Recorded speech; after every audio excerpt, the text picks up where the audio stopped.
goals, but his attitude, his professionalism, what he does on the training field, what he does on the park. I think everybody would accept he's Rangers' most important player this year at 37. Yeah, and a striker, Gordon Smith. I mean, I'm looking, and Rangers are, not against giving people contracts who go into their 40s. I'm thinking about David Weir, who was, again, exemplary at the back. But a striker's a different kettle of fish, but he's leading by example. I think he's well worthy of a contract. Oh, you're right, Peter. Generally is a striker. Normally are past their peak at that age, without doubt, because it's one of the hardest positions to play. You're taking challenges, you've got to be sharp, you need to do a fair bit of work. There's very, very few strikers go into that level of their career, but I've got to say Kenny Miller has been, as you said, excellent professional. I think that's why there's nobody else basically been getting the goals. That's why he's got himself back in. I think he was on the outskirts of the team at the very start of the season. He wasn't going to be maybe a regular, but I think that they've changed their opinion on him. Ward Butler feels he needs to have him in that team because he's a type of person also that gets everybody going round about him and he shouts at people and all that. And now he's finishing as well. I mean, it's only 8 goals. It's not a fantastic goal scoring record, I have to say, but of late he's been putting the ball in the net and he's been playing very well up front. Yeah, of those 8 goals, I think the key point that some people will look at is the contribution. Those goals have been significant in crucial games. So Kenny Miller, is he worthy of a new contract? At Peter and Ruffy on Twitter, facebook.com/Peter and Ruffy. We will go back to the last few minutes of Motherwell against Rangers to see if Rangers can hold on, and we'll look ahead to all the other games today in Scotland.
Welcome back to Peter and Ruffy's Saturday Football Show here on STV. Alan Ruff, Gordon Smith and Hugh McDonald with me here in the studio all the way through until 6 o'clock. We'll be looking at all the key games in the Premiership, as well as looking ahead to Celtic against Hearts tomorrow, and we'll reflect on Aberdeen's win over Dundee. At the moment, Kenny Miller scored the goal. Kenny Miller's been substituted, and it looks as if there's another update, Ruffy. Yeah, it looks as if there has been a goal for Rangers to make it 2-0. I think, as I said earlier, I think Rangers are the only side that looked as if they were going to get a goal. Motherwell have just not been able to get near the Rangers goal at all, so I think that's that done and dusted. Yeah, and Emerson Heinemann, I think, has endeared himself to the Rangers fans with a goal on his second appearance for the club. Yeah, I must be honest with what I saw of the game. I only saw the first half. I felt that Heinemann and Toral looked good. The two players that Rangers have brought in, I thought they looked very comfortable on the ball, and I think they look decent. I think Motherwell have just scored. Imagine that. So, oh no, sorry, no, it's Liverpool who scored. Sorry, I thought there's a goal getting pulled back there, but it's Liverpool that have scored. They're losing. Surprising Origi. I mean, imagine them losing at home. What a bad week they've had as well. Liverpool, we consider getting out in the semi-final of the cup in England.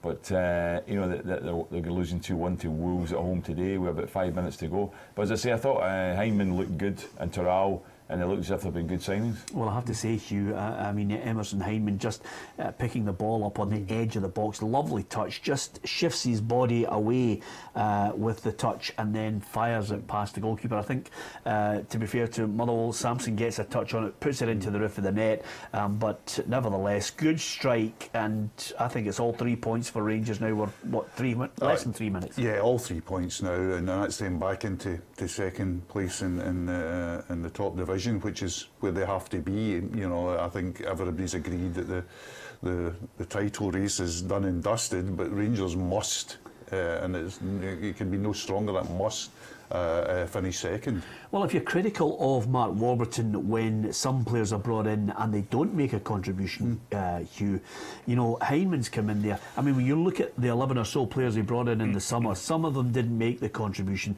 This boy's come in, second appearance, contributes with a goal, and as Gordon mentioned there as well, John Toral, it looks as if he's settled in. That's what he needed from these two guys. Yeah, my big problem with loan signings, and we've touched on this in the past, my big is that it doesn't, you know, in the long term, it doesn't do Rangers any good. I mean, it'll get them, you know, short-term results, but I'm always, you know, if Heinemann, you know, has a spectacular last 6 months or the last 3 or 4 months of the season, you know, just plays, you know, 9 out of 10 every week, by definition, he doesn't stay. Well, can I throw that to you, Gordon? Because I think Scottish football is very much dealing with a short-termism attitude.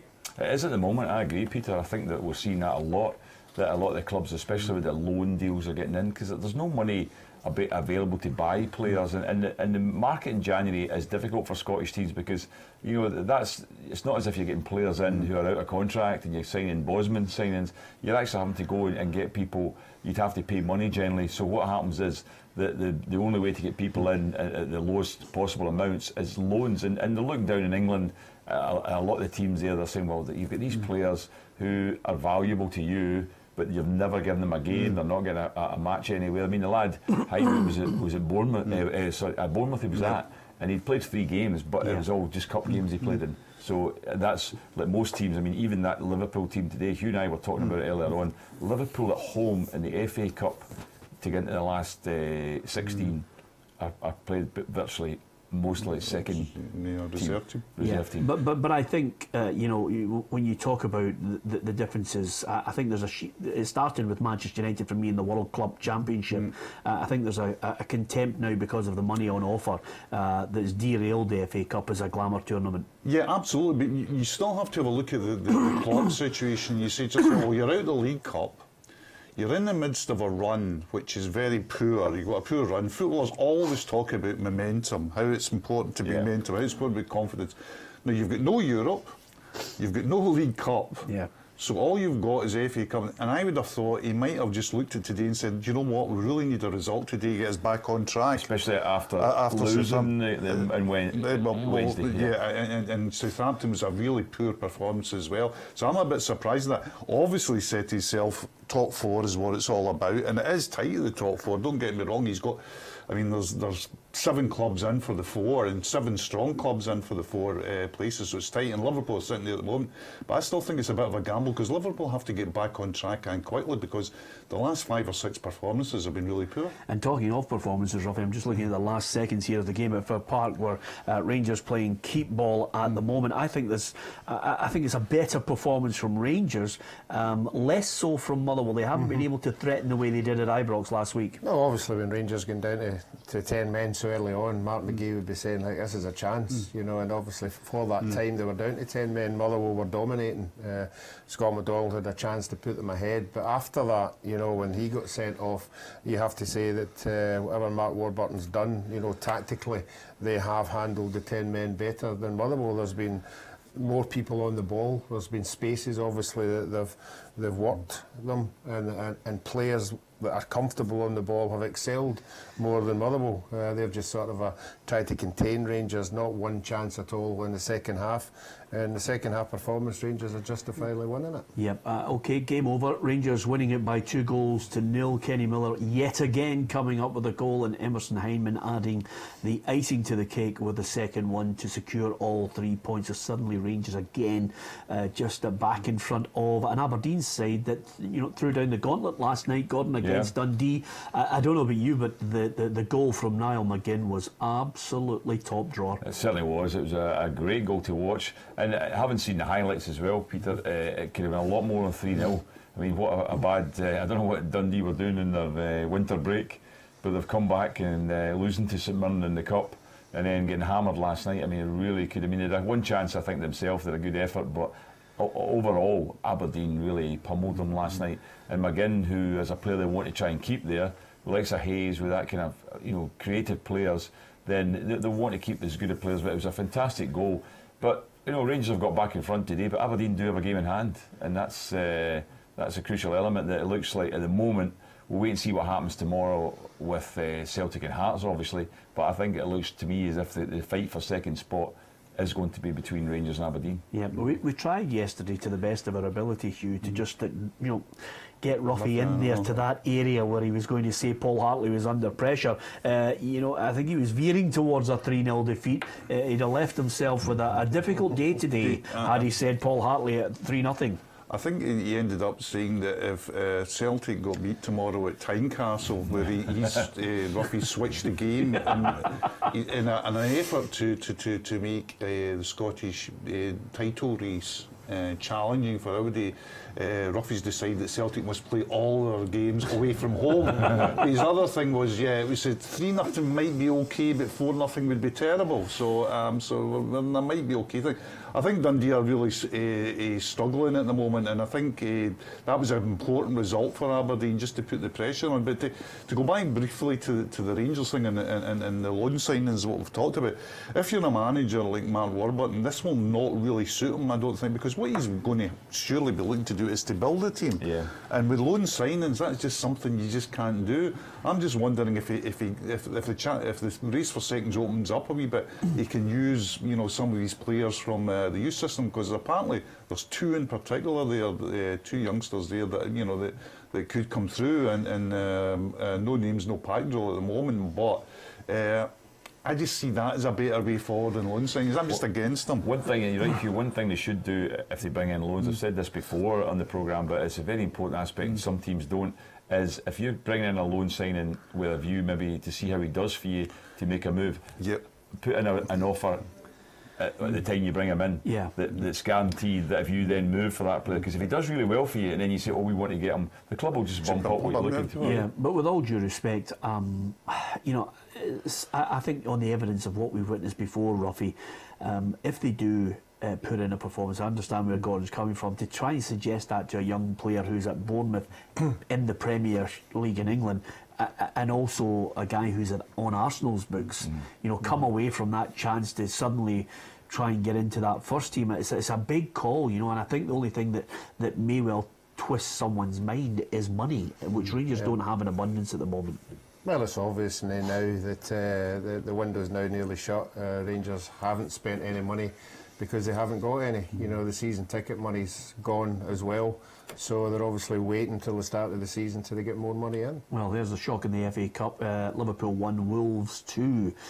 So Jurgen Klopp's side out of the FA Cup as well. Now only with the league to try and concentrate on. I wonder if that was his intent from the start of the season. Only time will tell. Okay, let's switch our attention. Of course, just one little brief note, Ruffy, before we head towards our game of the day in the Championship, which is St Mirren against Falkirk. What's your thoughts on Niall McGinn scoring the goals?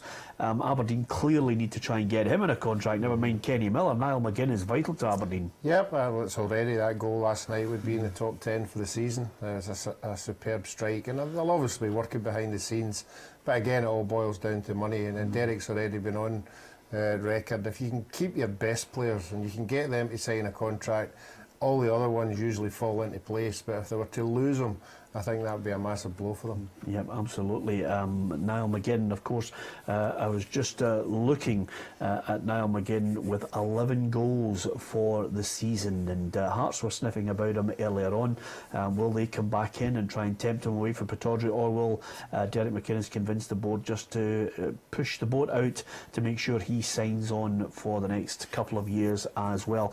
Full marks to the Aberdeen fans, I must mention at this point, because Hugh, Ryan Christie came on as a substitute, and the Aberdeen fans, basically on the back of his tweet, which was a rather disparaging remark towards the supporters, they joined in the song that kind of reflected what Ryan Christie thought of them 4 years ago. I thought that was good chant from the Aberdeen fans, and very sensible as well. You know, we all take it. You know, sometimes we can take football too seriously, and Aberdeen fans are quite right to do that. Particularly, I think they've got a real talent there. But I mean, Alan and I talked about this yesterday. And, you know, we both really rate him. You know, I think he's an outstanding prospect. I think he's got things, you know, in his makeup, you know, going forward to make him really an outstanding, say, number 10. I think so. I think they've got a really good deal there, and I think Aberdeen fans will be saying, well, if this guy helps us finish second, let's gives us European football. Let's support him. So it's good.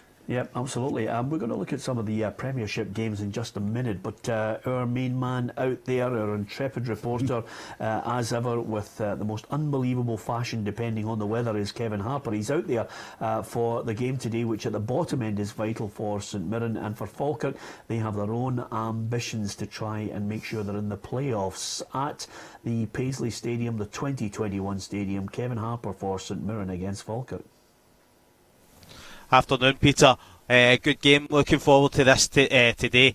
St Mirren on a good run. They've 2 defeats in the last 8 with 3 wins and 3 draws. They're buoyed by the return of Stephen McGinn in last week's 2-0 win over Dundee. I'm just wondering if the Jack Ross effect is now taking shape.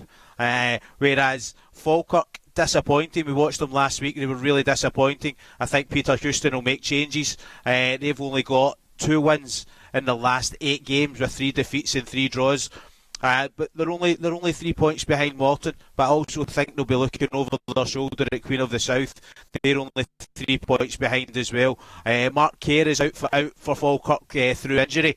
And Lawrence Shanklin, who was on loan, is away back to Morton. So it should be a good game, Peter. Yeah, but just talking about the game itself, you mentioned there Jack Ross is starting to ring the changes. 8 players in, 8 players out. How difficult is it going to be, Kevin, to try and get that blend while still trying to produce results?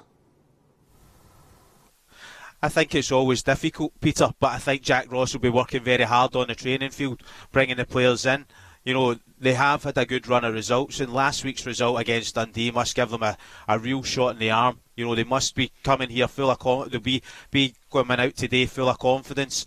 They'll be just wanting to keep this little run that they're on going.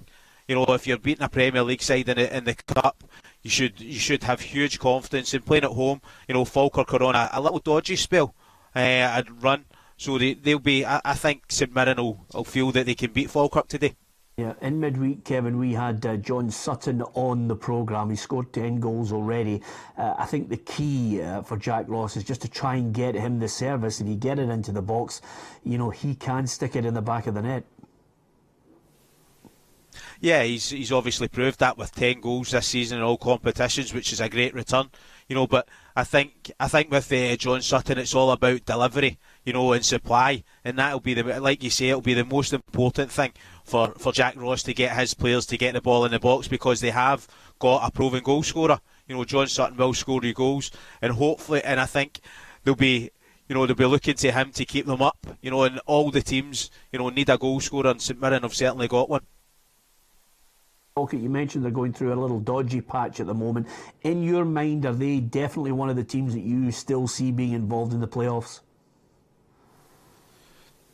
If you had asked me that before last week, I would have said definitely yes.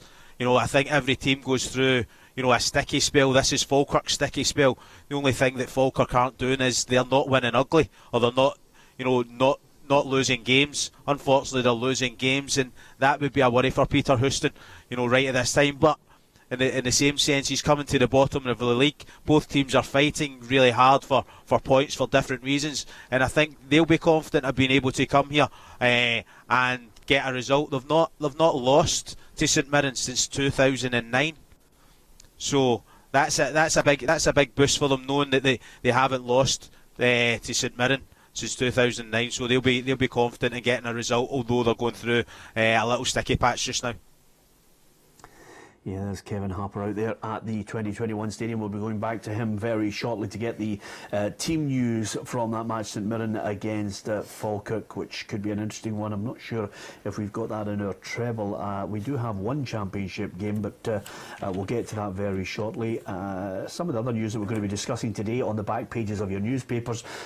Two headlines, the exact same in the Record and the Sun, so clearly the sub-editors might have been having a chat with each other through the night, Hugh. Yeah. Flush Gordon is how they're summing it up, but it's all about Craig Gordon and trying to get a new deal before Chelsea come calling before the window closes. Yeah, I mean, it's a fascinating one, isn't it? Because it's all about, it speaks to sort of modern football and how quickly it changes. I mean, what we talked about before the Champions League started, we had Craig Gordon bemoaning the fact that he wasn't going to get a game for Celtic. Rodgers had brought in a new goalkeeper.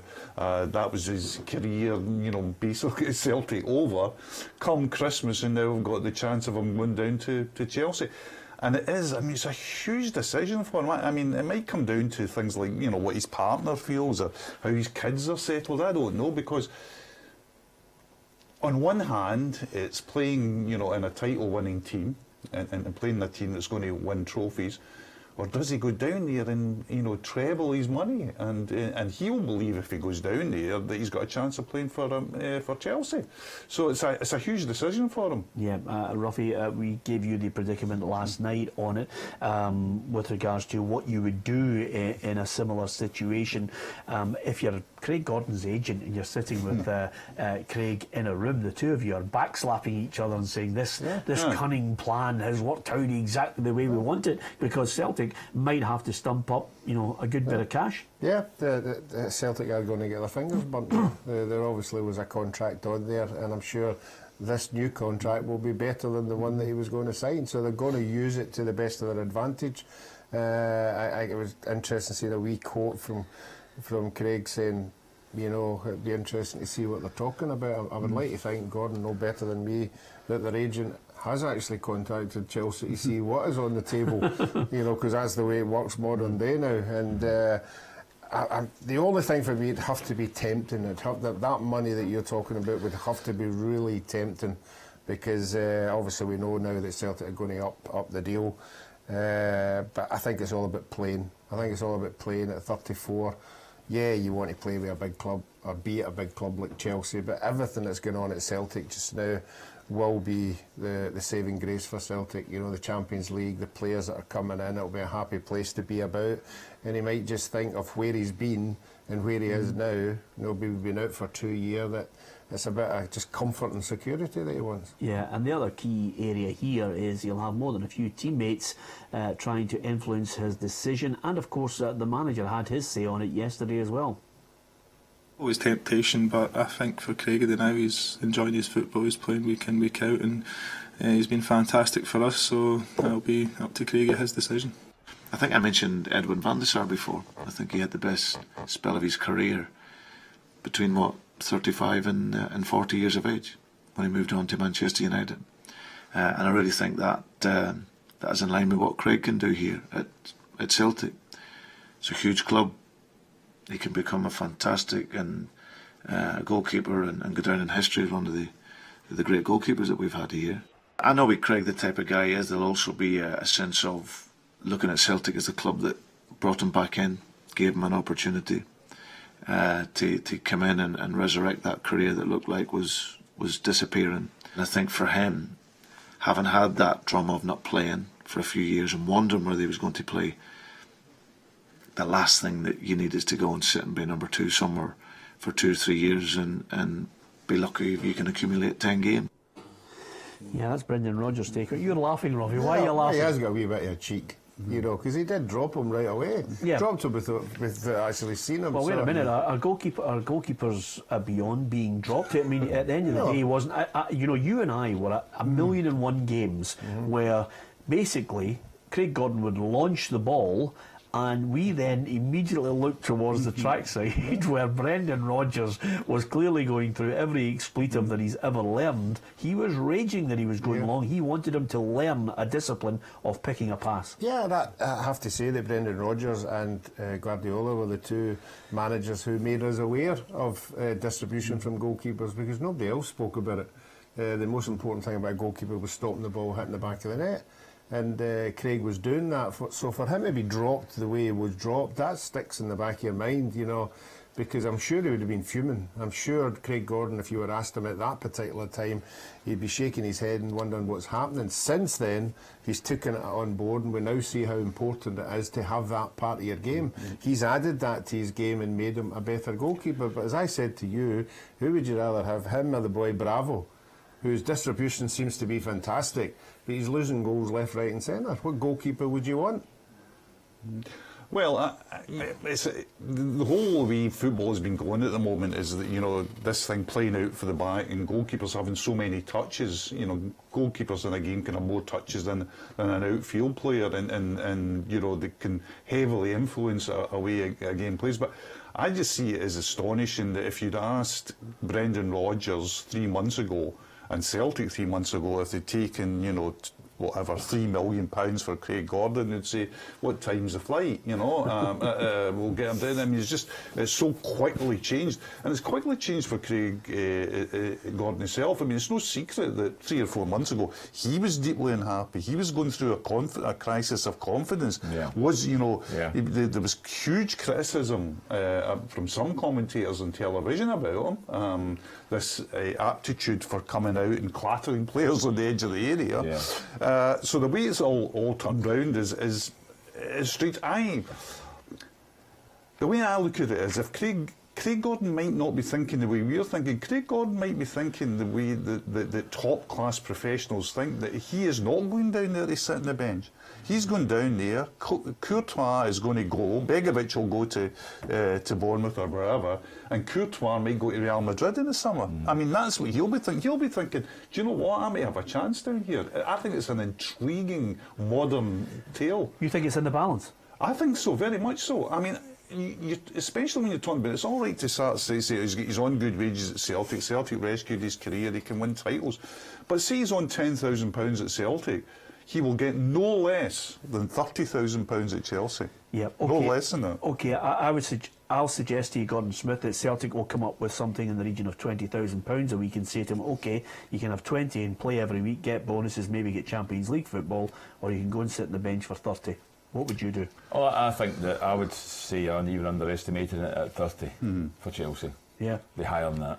You think he's going? I think he could be potentially, I think he could go, because he'll just say, you know, I want to go here. I feel as if, you know, I can go down there and make a name for myself down in England. I can get in the first team and play there, and I think he could be, and we don't know what his own personal feelings are, but if he wants to go, then he can force the situation. Okay, Gordon thinks, you know, it's a possibility. Hugh, I think it's a strong possibility as well. Yeah. You think he'll go? I don't know him well enough. Yes. You know, his personal circumstances, I think that might change it, but I think to rule out him going, I think's daft. I don't think we can rule it out as a possibility. I don't see it as a probability. No, Celtic said he's no going, he's no going. If they think he's worth £3 million, They can stop him. Yeah, they stop it dead, you know. But if they think losing him, they're going to have to spend £2 million to get somebody else in, then he's there for 18 months. Well, they've got Celtic have got two other goalkeepers though in their 30s. They've got De Vries and they've got Bailey, who are both there, who are both played at high level. So they have replacements there, and they've got a young goalkeeper coming through. A young boy, is it Fasan? Yeah. But if the manager's saying he's my number one and he's not going anywhere, then he's going to look rather stupid if he does. Well, the other thing about it, the key point here, I think two things quickly. Brendan Rodgers mentioned that he's not going to sell them for $3 million. That's the first thing. So if they come in with more, who knows, that might test Celtic's resolve. But he said, then I have to go out and look for a Champions League goalkeeper. He's not looking to the bench and thinking, I'm going to promote one of these guys. He said, I need to go out and look for a Champions League goalkeeper. It's strange that though, because he bought De Vries. Yeah, but sometimes managers can buy a player that they know, and then he's in as just part of the furniture. It's not necessarily going to be definitive. But that's not what he bought him for. No, he bought him but for the Champions but League. I think he bought him. Bailly's an international goalkeeper who's played for Borussia Mönchengladbach, and he's played in European football. So he's played at high level. Well, I was going to say this to you.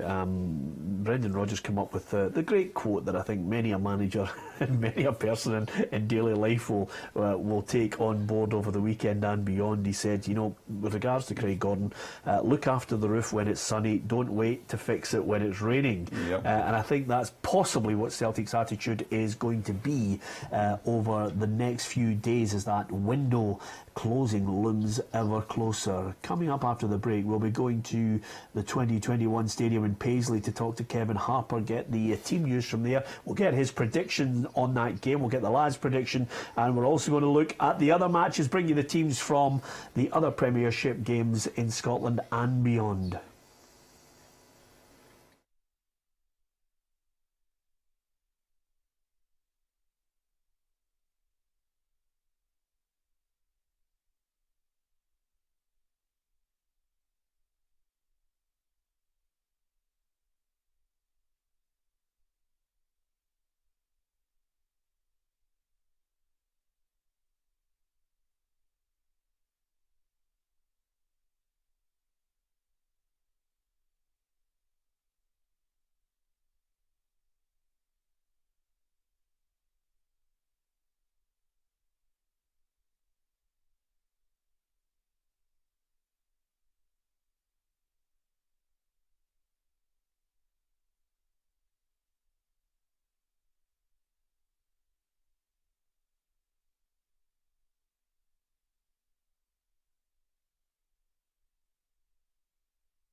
Welcome back to Peter and Ruffy's Saturday Football Show here on STV. You can always tell when we've got a great topic. We're all still arguing about it in the break. What Craig Gordon could possibly be worth to Chelsea. Can they come up with the right offer that will tempt Celtic to accept it? And will he get enough weekly wage to tempt him away to potentially be a number 2 at Chelsea? Or as Hugh suggested, maybe with eyes on thinking I could be Chelsea's number 1. Who knows on that? All we know is that the figures that these guys mentioned in the break suggest to me that if they get somewhere in the region of £50,000 a week, we will not see them on this programme in the future. It's as simple as that. They'll be sending us cars from elsewhere. One man who had quite a colourful career. I'm not sure, Kevin Harper, whether you got 50 grand a week when you were just ravaging down that right wing for Portsmouth, but you're out there at St Mirren against Falkirk with some team news for us. Go on, give us the biggest amount of money, Kevin Harper, that you earned on a weekly basis. 50 sweets, Peter, I got. Because I had a sweet tooth, that's what it was. That's a brilliant way of not telling us how much you were on a week in Portsmouth. I could do with some of them just now. But team news is in, mate. St Mirren make 2 changes from last week's great win against Dundee. In comes Rory Loy. And for Kyle McGuinness and Cammy Smith. And for the departed Kyle McAllister, who's off to Derby. Stephen McGinn is on the bench, new signing. He's coming back, so he'll have to wait for his second debut. Whereas Falkirk make 3 changes. McCracken, Gallagher and Cragen out. Baird, Grant and Leahy come in. Mark Kerr is actually fit enough to play. I had said in earlier that he was out injured, but he's actually playing today. And that's so for St Mirren, O'Brien, Irvin, Baird, Fjord, Mackenzie, Morgan, Mallon, Story and Smith, Sutton and Loy up top. For Falkirk, Rogers, Leahy, Watson, Grant and Muirhead, Ayr, Kerr, Sibbald and Hippolyte, Miller and Baird up top. Okay, on that basis, Kevin, when you look at the 2 teams, I've got a gut feeling, I've been saying it for the last few weeks, I think Jack Ross can get St Mirren out of it. Are they going to get anything today in Paisley? I agree with you, Peter. I think Jack Ross will get St Mirren out of it. I think you can see the effect that he's had in the past 8 games, only 2 defeats in that time. But I think Falkirk will come here hurting from last week's performance. Certainly the second half, they were very, very poor at Morton. Didn't look as if they were going to score. I expected a little bit of something from them in the second half, but it didn't happen. But for me, I think St Mirren will take the 3 points today. Okay, Ruffy, do you agree with Kevin? No, I don't. I think Grant coming back into the defence is a big one for Falkirk. Obviously, we know about Wee Bairdy and the team, and Luke Lee as well back. So, no, I'm going to go for a Falkirk win. Yeah, Gordon? I think Falkirk haven't been the best of runs, and it would be interesting to see if last week's game turned it around for St Mirren. You know, it was a great performance. They're obviously delighted with it, being on a high. But I just think that Falkirk have proved this season so far they're a better team than St Mirren, so I think there'll be a draw. Hugh? I'll go for Falkirk. I'm still I need more tangible proof about St Mirren. Okay, they beat Dundee last week, but as Dundee showed last night, they're not in a great run at the moment. I've been very sceptical about St Mirren's ability to get out of that. I think that's nothing against Jack Ross, who I think is a smashing young manager, and he's in and outs. You know, that turnaround that he's undergoing at the moment, that'll be crucial as to where they head this season. But I'm more confident about St Mirren getting out of it than I was at one time, but I still think that gap is still substantial. Okay, that's the Championship. We'll look at the other matches as well, bringing the teams from the other Championship games. Just quickly delving into the Premiership, Inverness against Partick Thistle. Inverness with their starting 11, Owen Fon Williams, Raven, Mackay, Warren, Tremarco, Draper, Tansey, Polworth, Cole, Dumbuya and Anier starting for Inverness. It's Cherny, Booth, Welsh, Lindsay, Erskine, Lawless, Barton, Elliott, Aziz, Keown and Edwards starting for Partick Thistle. Of course, Alan Archibald with ambitions to get Thistle into the top 6. This is his view on the game today. quickly things turn. That was us just before the break, a week and a half before it, so we know what we expect from Inverness. They'll come out all guns blazing. I think they'll be desperate to win the game so they aren't getting detached, whereas our incentives to try and open up that gap. Can we get it to 9 points, and that's key for us this weekend. But we know we'll be very wary of our opponents. They've added to their squad as well. I think we face a very different team to what we faced in the first day of the season.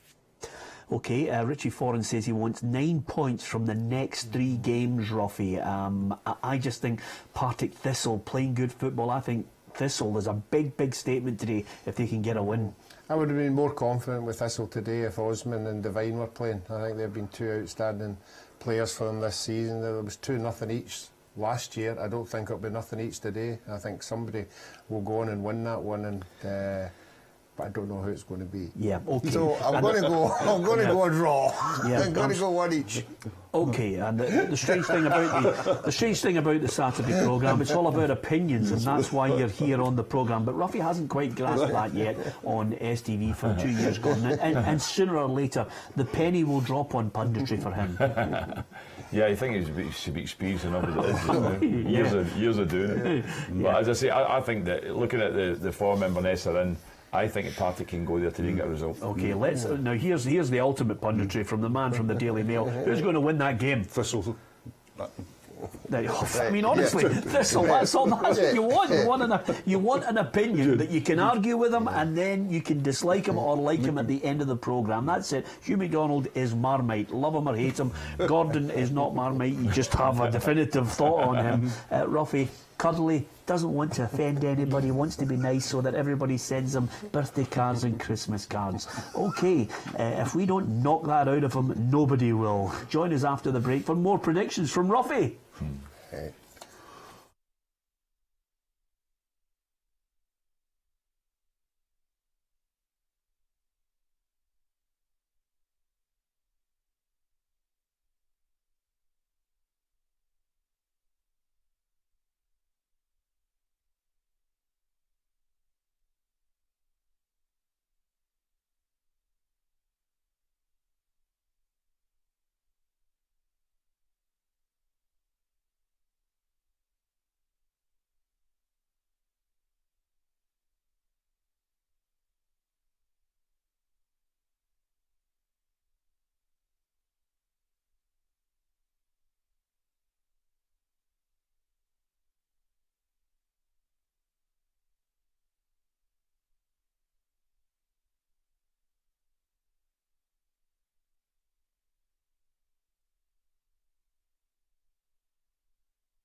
Welcome back to Peter and Ruffy's Saturday Football Show.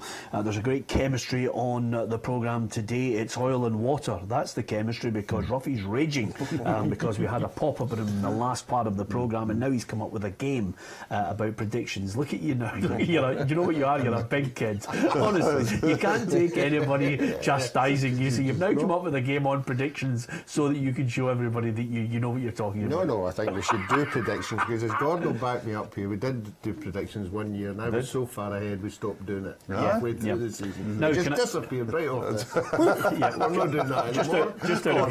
Just out of curiosity, and Hugh being one of the top journalists in Scotland, now I respect you for your experience, Hugh. Can I just suggest to you that there are many ways to spin statistics? Is that fair? Yes. Okay. In the 4 years that we were head-to-head, Ruffy, can you give me your record over those 4 years of predictions? I just have to say it cost me a lot at the end of the season. The meals that I lost. Yeah, absolutely. So, on that basis, I'll get your prediction in a minute, because first of all, let's have a look at the fixtures that we've got for you this afternoon. We'll keep you up to date with Premiership. First of all, we were talking there about Inverness Cally Thistle against Partick Thistle. If you have just joined us, Motherwell 0, Rangers 2, Kenny Miller and Emerson Heineman with the goals today. 2 red cards in that game. Michael O'Halloran sent off and Scott McDonald for Motherwell. Last night it was Aberdeen 3, Dundee 0. And if you get a chance, go online, look at that Niall McGinn goal. It's absolutely top drawer. Inverness Partick Thistle, Kilmarnock Ross County, St Johnstone against Hamilton, and Celtic Hearts is tomorrow at 1 o'clock. Championship, this is what's on offer. Dunfermline, Dundee United, Queen of the South Hibernian, Wraith Rovers against Dumbarton, St Mirren Falkirk and Ayr United against Morton. In League One, it's Albion Rovers Alloa, East Fife Stranraer, Livingston Brecon, Peterhead Queen's Park and Stenhousemuir against Airdrie. And here's what's on offer for us in League Two. Annan Athletic, Stirling Albion, Clyde against Arbroath, Elgin City, Edinburgh City, Forfar Cowdenbeath and Montrose against Berwick Rangers. The FA Cup, one match has finished, and as you can see, Liverpool 1, Wolverhampton Wanderers 2. The 12:30 kick-off there, so Liverpool are out of the FA Cup. Last night it was Derby 2, Leicester 2. Late equaliser for Leicester from their captain, Wes Morgan. And the other matches, as you can see there, Burnley against Bristol City, Crystal Palace Man City. There's a cracker at 5:30 tonight that we will keep you up to date with in the last half hour of the programme. That's Southampton against Arsenal. So that's what's on offer. We talked about Inverness Cally Thistle against Partick Thistle, Kilmarnock against Ross County. Let me quickly give you the teams. Freddie Woodman, Stephen Smith, Carly Osborne, Rory McKenzie, Gary Dicker, Chris Boyd, Sean Langstaff, Christopher Ayer, Greg Taylor, Callum Roberts and Luke Hendry for Kilmarnock. And of course there's been a number of signings for Ross County, as ever. Roy McGregor backing the manager. This is Jim McIntyre's take on the additions and the strength of his squad. Well, it's as strong as we've had. We felt we needed more competition in the wider areas. We've managed to add 2 really good wide options to the ones that we already have. We've added Oscar Goburn to give us a wee bit more in midfield as well, competition. He's got a good presence, but he'll take a few weeks to get up to speed, because he's the one that's not been involved since the start of December in a team formation. So, and obviously we've let one right back go and another one comes in Jason, who's a player we've admired for a long time. So no, I'm pleased with the acquisitions that we've made, and I feel that they'll help us reach our goals this season. Jim McIntyre bringing in some players. Scott Fox starts in goal for County today. It's Christopher Rutters, Ryan Dow, Paul Quinn, Tim Chow, Alex Schalk, Martin Woods, as well as goal scorer Liam Boyce. If he's in the team, they all stand a really good chance. Marcus Fraser, Jay McEvely and Kenny Van de Veg. OK, Ruffy, how do you see this one going? I think Ross County have got a good record against Kilmarnock, 3 wins last year, and I think they'll be good enough to go today and get a draw at Kilmarnock. I think same thing, because Kilmarnock obviously have lost their top goal scorer. I mean, the guy who scored half their league goals this season has left the club, so I think that Ross County will win this game. I like Ross County too in this matchup. I think they've got good experience in crucial areas. I think they've got good players, good professionals in areas. I still think Kilmarnock seems to be a work in progress all the time because of players coming in and out. Very difficult for Lee Clark. So I would fancy Ross County to win today. Okay, St Johnstone against Hamilton Accies is the other match taking place today in the Premiership. It's Clark, Alston, Anderson, Davison, McLean, Swanson, Shaughnessy, Payton, Foster, Easton and Cummins for St Johnstone. Tommy Wright's side there put up a really good battle against Celtic, received some compliments from Brendan Rodgers as the best side they've faced this season.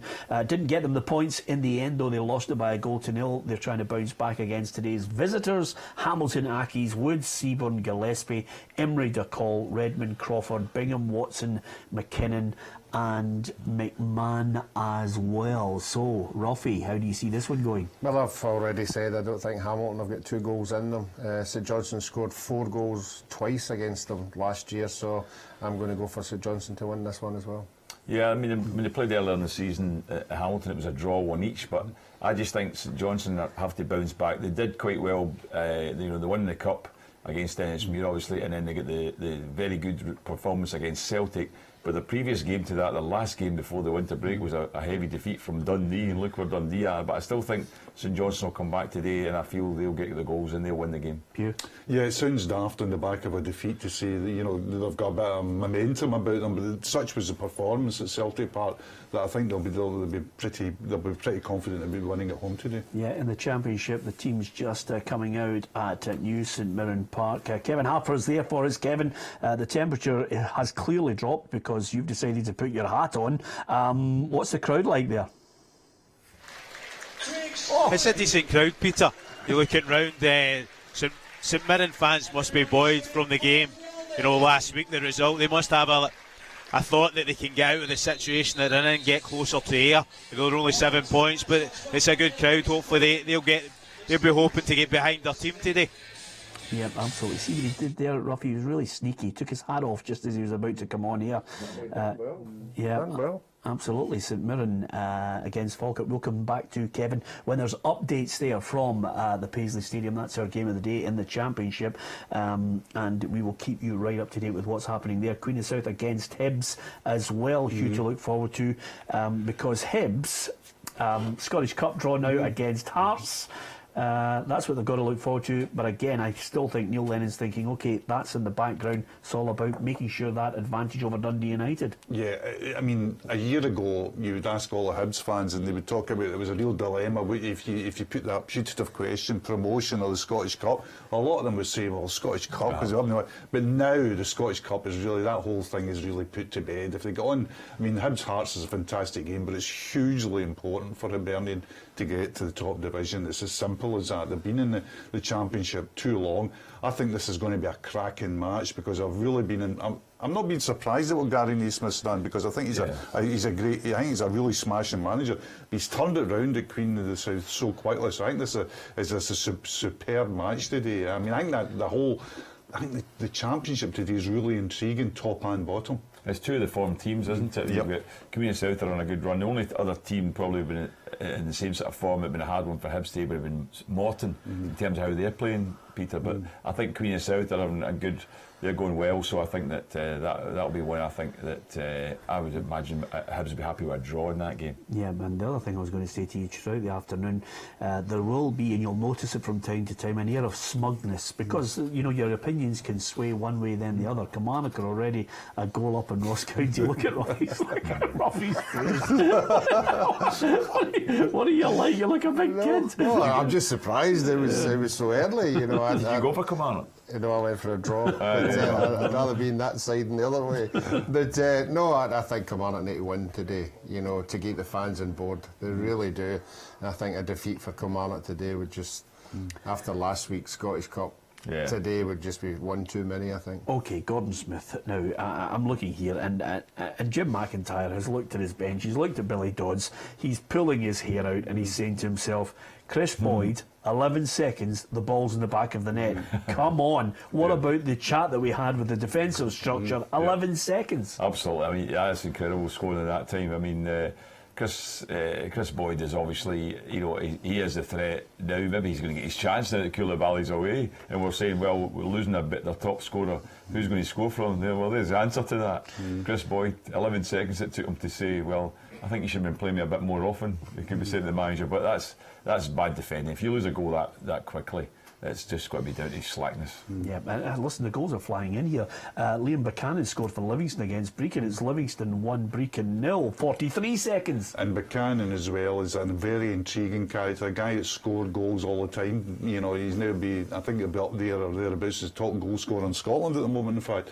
And that's another important goal for Livingston, keeps Livingston, heading back to the championship in good form.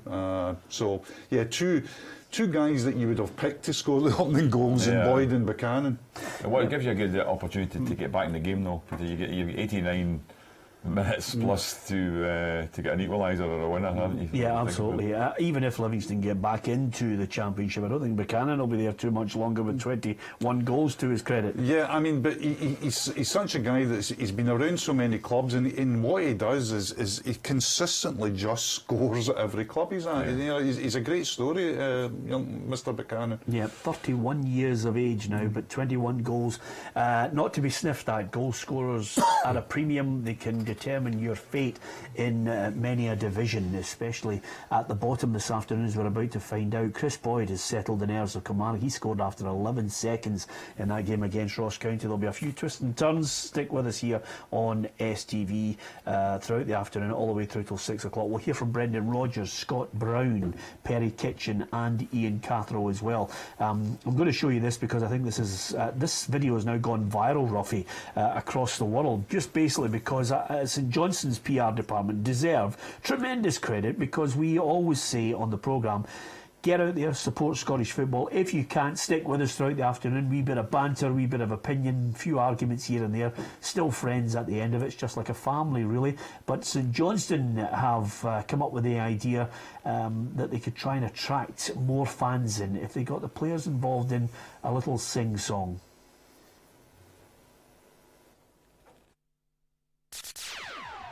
Yo, listen up, here's the story about a little guy that lives in a blue world. And all day and all night and everything he sees is just blue. Like him, inside and outside. Blue his house with a blue little window and a blue Corvette. And everything is blue for him and himself and everybody around. Cause he ain't got nobody to listen to.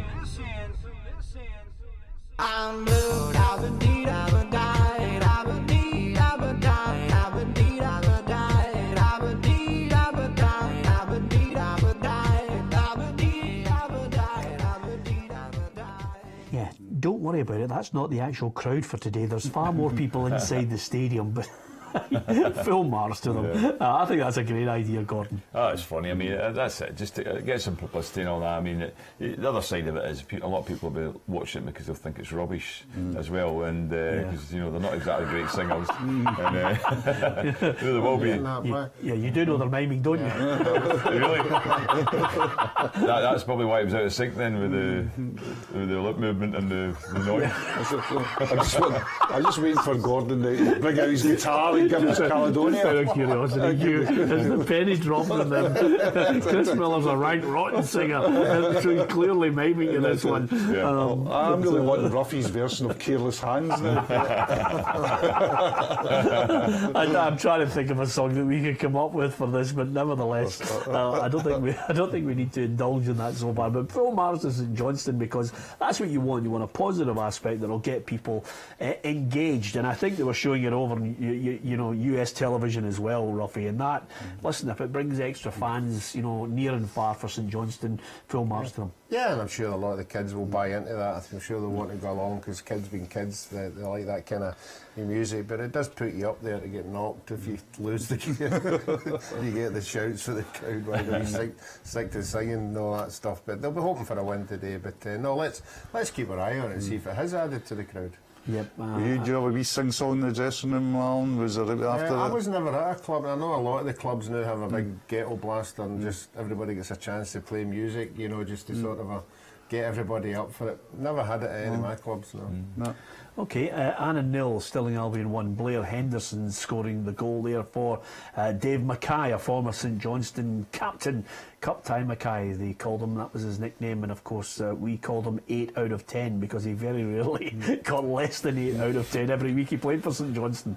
Yeah, and a real top-class pro, and significant the way the team's improved since he's went there. I mean, he's gone there, sorry. He's really been, I think, the bottom of that league is another one of the great stories in Scottish football, because now teams can fall out of the league, and there's very few points between Cowdenbeath and Stirling, you know, and there's 3 or 4 teams in that at the bottom, and it's really important for Stirling and other teams to stay away from that automatic relegation place. And Ruffy's on the mark already with his prediction that there's a draw at Rugby Park because Ross County have scored. Unfortunately, it's another 84 minutes to go.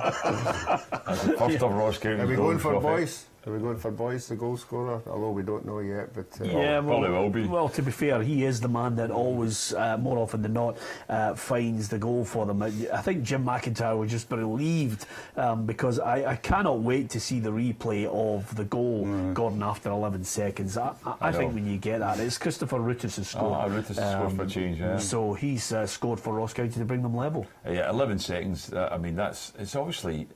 You wonder, I mean, you assume they had the kick-off, Kilmarnock, but that's very quick to get the ball from a kick-off to have it in the net 11 seconds later is unbelievable. Yep, absolutely. Not that I wasn't listening to you at the beginning when you gave it the Kilmarnock team lines, and you don't have to tell me immediately, but I saw that debate during the week that the manager was thinking of dropping Jamie McDonald for a non-loan signing that he had come in. I thought Jamie McDonald has been absolutely immense for Kilmarnock in the last 7-8 months, and I'd be shocked if he dropped him just to bring somebody in loan. Yeah, he dropped him for Freddie Woodman, who comes in straight away as the goalkeeper. So clearly, listen, the one thing about it, and I think this is the difficulty, Gordon, is managers actually watch the players in training every day. They make their analysis of a player, whether he's on form. There are things that can happen behind the scenes that we are not privy to about why a player's not playing.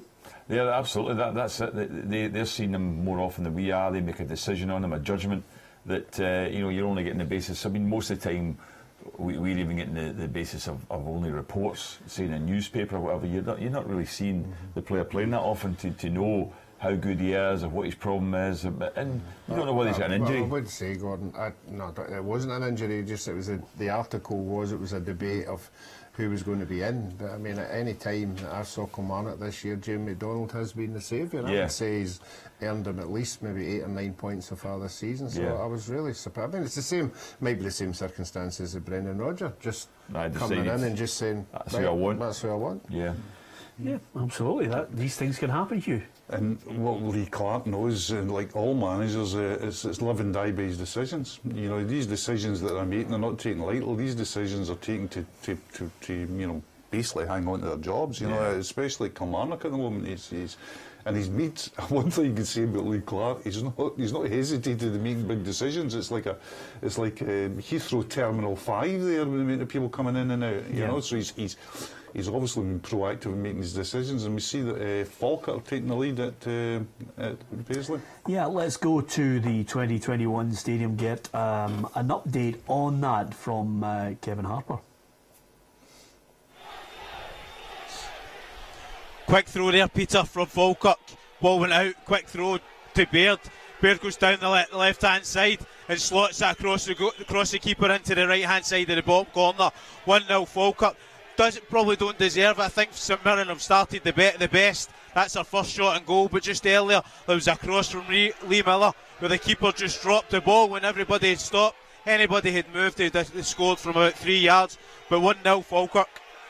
So the goal there from Baird. You did mention that you thought Falkirk might have too much, and you mentioned John Baird as well, Ruffy. Yeah, John Baird has had many starts this season. I don't know if it's injuries or whatever, but we all know he can come up with an important goal, and he's done that today. He'll have something to prove to go in there. I always feel that sometimes when he's left up there himself, he struggles a wee bit.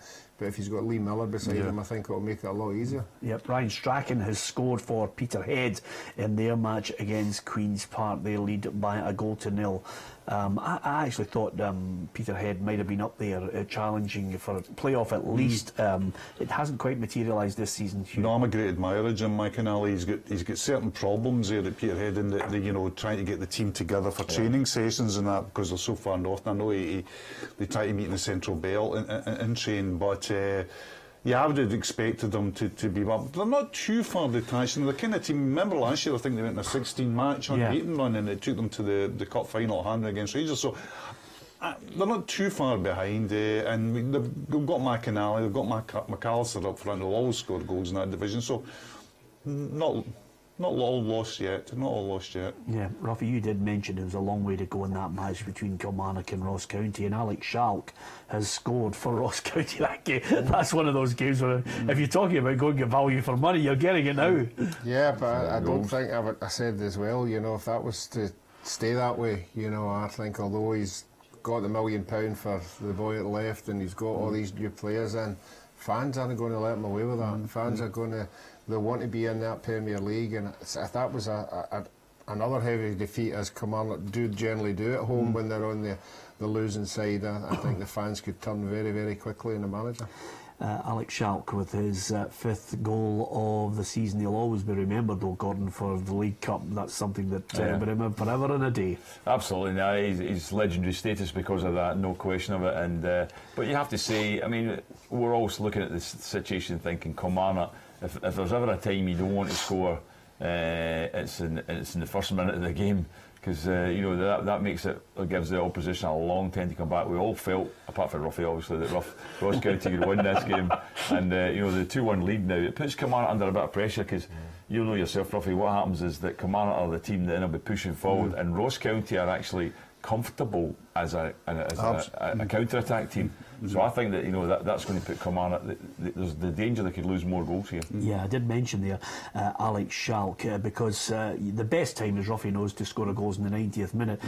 He scored the win in the League Cup final against Hibs. The great thing about it is, 30 years from now, that League Cup team will roll off the tongue to everyone, and Alex Schalk will come into a standing ovation. Wherever he is, he'll fly in for that special commemorative dinner. Commemorative dinner in Dingwall. Here's Mr. Schalk. Yeah, I mean, there was one last night in Berwick for the same reason, a 50th anniversary of Berwick Rangers beating Rangers, and they're all still remembered. I had the privilege of talking to one of the players, and they're all still remembered down there. Everybody who'd ever supported Berwick, that's in their history. It's a wonderful thing for clubs, because if you support a bigger club, you've got so many. But Ruffield, that Thistle team as well. I mean, people even remember Alan Ruff. Yeah, absolutely. But over and above that, Ruffy, I mean, you should be able to. I'm not going to ask you, because sometimes I feel as if I put you on the spot, you won't be able to deliver. But the picture today in the pull-out section of the Record in the Sun, it's got a fantastic black and white picture of that Berwick Rangers side that defeated Rangers in the Cup 50 years ago today. By a 1-0, and those Berwick fans will be able to, some of the older Berwick fans will be able to rhyme the 1 to 11. Can you rhyme the Partick Thistle side off? Of the League Cup, there's myself, obviously, John Hanson, Hughie Strachan, Jackie Campbell, Alec Forsyth, 4-2-4 by the way, Alec Ray in the middle with Ronnie Glavin, and the 4 up front were Bobby Lowry, Frank Coulson, Jimmy Bowen and Dennis McQuaid, with one substitute, John Gibson. Yeah, Johnny Gibson. What a team. Well, what a team. I mean, seriously, if you look through, I mean, if you look at that team, absolutely, I mean, real good players. Here's one of Gordon's quiz questions that I'll probably get wrong. How many of that team, although we were all 19 and 20, went on to play for Scotland at some stage of their career? Now, that's a great question, isn't it? Well, is I'd say one. I would say Jimmy. Did Jimmy Bone not get a cap? Well, I'll tell you. out, Gordon. I'll tell you. Ronnie Is it Glavin. one? No, he's well out. You're well out. Well, I'm gobsmacked because I was actually just going to say two, Gordon. So now that he said well out on that, Ronnie Glavin would have got one or two caps tops because he moved on to Celtic. Jimmy Bone got a cap. Yeah. Alec Forsyth. Alec Forsyth, himself. Yeah. So 5. There was 2 you haven't got who actually went away with Scotland on a mini. John Hansen. John Hansen, Yeah. And the other one. Dennis McQuaid went on that trip as well. Did he? Yeah. Did he play for Scotland on that trip though? I think he did, yeah. Yeah. Well, there you are. It's one of these quizzes. It's probably It's a good one. one wrong. I just thought it was you. There's one of these quizzes he says, but you get one wrong. I mean, so we don't know the answer. Yeah, absolutely. I tell you, it's one of those ones where somebody automatically comes up with a list further, more than we've come up with on it. I can tell you that it's 4-0, Cowdenbeath 1, Dale Carrick with a goal. And that's Claxon alert, isn't it? That's the ACA demoraliser, that one. Cowdenbeath, officially the worst team in senior football at the moment, beaten Forfar. No wonder I don't do a coupon, Peter. Yes, absolutely, and that's the point. That's the point of this. Just trying to guess and gauge. More often than not, now we are obsessed by the stats on certain teams, and that's where you look at it and you think to yourself, Forfar, surely they're not going to lose to Cowdenbeath. Oh, well, you wouldn't think so. I mean, Forfar. I mean, I think that the last game, 8 games since they lost. A game, so I mean, but and Cowdenbeath sitting bottom of the league. Although, having said that, the league is very tight. You were talking about the other divisions as well, Division 1 and Division 2 in Scotland, Peter. There's practically nothing between teams that are in the top 4 and the teams that are down the bottom. Yeah. Okay. Can I tell you right now, this season, I think Chris Boyd could have the claim for the fastest goal in the Premiership. Whether it's the fastest goal in the Scottish Premiership history, I think what we need is what was the name of the 2 brothers, the twins, who used to do the Guinness Book of World Records? The McWhirters. The McWhirters. Norris and what was the other one? The other one's name completely escapes me. The McWhirters, yes. Yeah. 11 seconds is pretty sharp though, isn't it? Yeah. How does everybody just remember Norris? I don't remember the other one. Well, it's a good point, actually. I'm sure the other half is not happy about it, but the 2 of them were very, very intelligent, and they I think, were the guys who started the Guinness Book of Records. Well, indeed, and what a franchise that has proved to be. Yeah, absolutely. I just think, Peter, that, I mean, obviously Kamara scored in 11 seconds. Chris Boyd, I didn't know Chris Boyd could run 50 yards in 11 seconds. He's done well. That's probably a more pertinent point, Gordon, on this whole thing. Listen, can I just say to you, Dunfermline 0, Dundee United 1, Tony Andrew. What a buy he's been for them. What a loan signing rather than a buy. That's what Scottish football's about. It just never happened from at Norwich at all, did it? I mean, he bought down there, and yet when he was at Hamilton Accies, I mean, he was a very good player for them. I mean, he was definitely a player who was clever on the ball, but he was also getting on the end of things. He was a real goal scorer. Although he was a midfield player, I think he was a top scorer. He was, I was surprised with the fee when he left. I thought that was quite. Is it £1 million? Exaggerated. Yeah. Yes, must have had a good agent. Yeah, absolutely, Ruffy. Rather you than me. 10 goals for Dundee United, Tony Andrew, which is not to be sniffed at. That's a good return, Hugh. And this will be an important result for Dundee United today, because they really need to get the season back on track. They really need to sort of, secure that second place behind Hibs, and put a little bit of pressure on Hibs again, because they really faltered over the break. Again, we go back to that game at Easter Road when they lost pretty comprehensively, and that gave them a real dunt. Started losing poor goals, started losing goals from set pieces.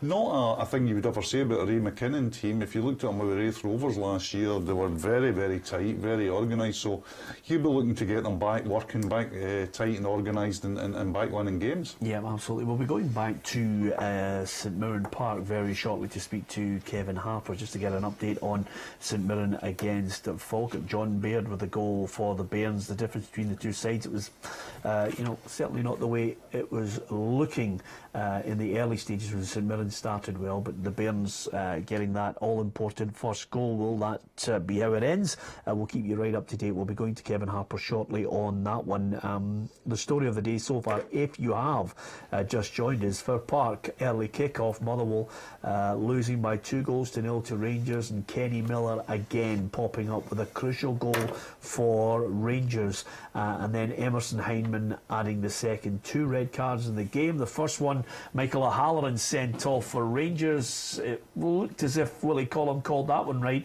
dangerously high on the Motherwell player, and then Scott McDonald given a red card as well for a challenge on Kenny Miller. Just the studs on the ankle, and I think the referee deserves credit for making the call on that. Gordon Smith, I thought he called it right. Yeah, I think it was, Scott, it was just frustration to a degree with Scott McDonald. There was no intent like there was with Hallam. I didn't think there was intent with him. He just went in a bit lazily after having given the ball away, whereas Scott McDonald had suddenly made a mistake and tried to make up for it by quickly lunging in to at least put in the challenge. I don't think he was trying to hurt Kenny Miller at all, but he did just catch it because Kenny Miller had played the ball and he went through and caught him with studs in his ankle, and it could have been a bad injury, but I think the referee probably had to send him off. It was probably the right thing to do. Yeah, George has given us a message on Facebook and basically says, "Hi guys, for an armchair punter, if I was a Motherwell fan I'd be deeply concerned,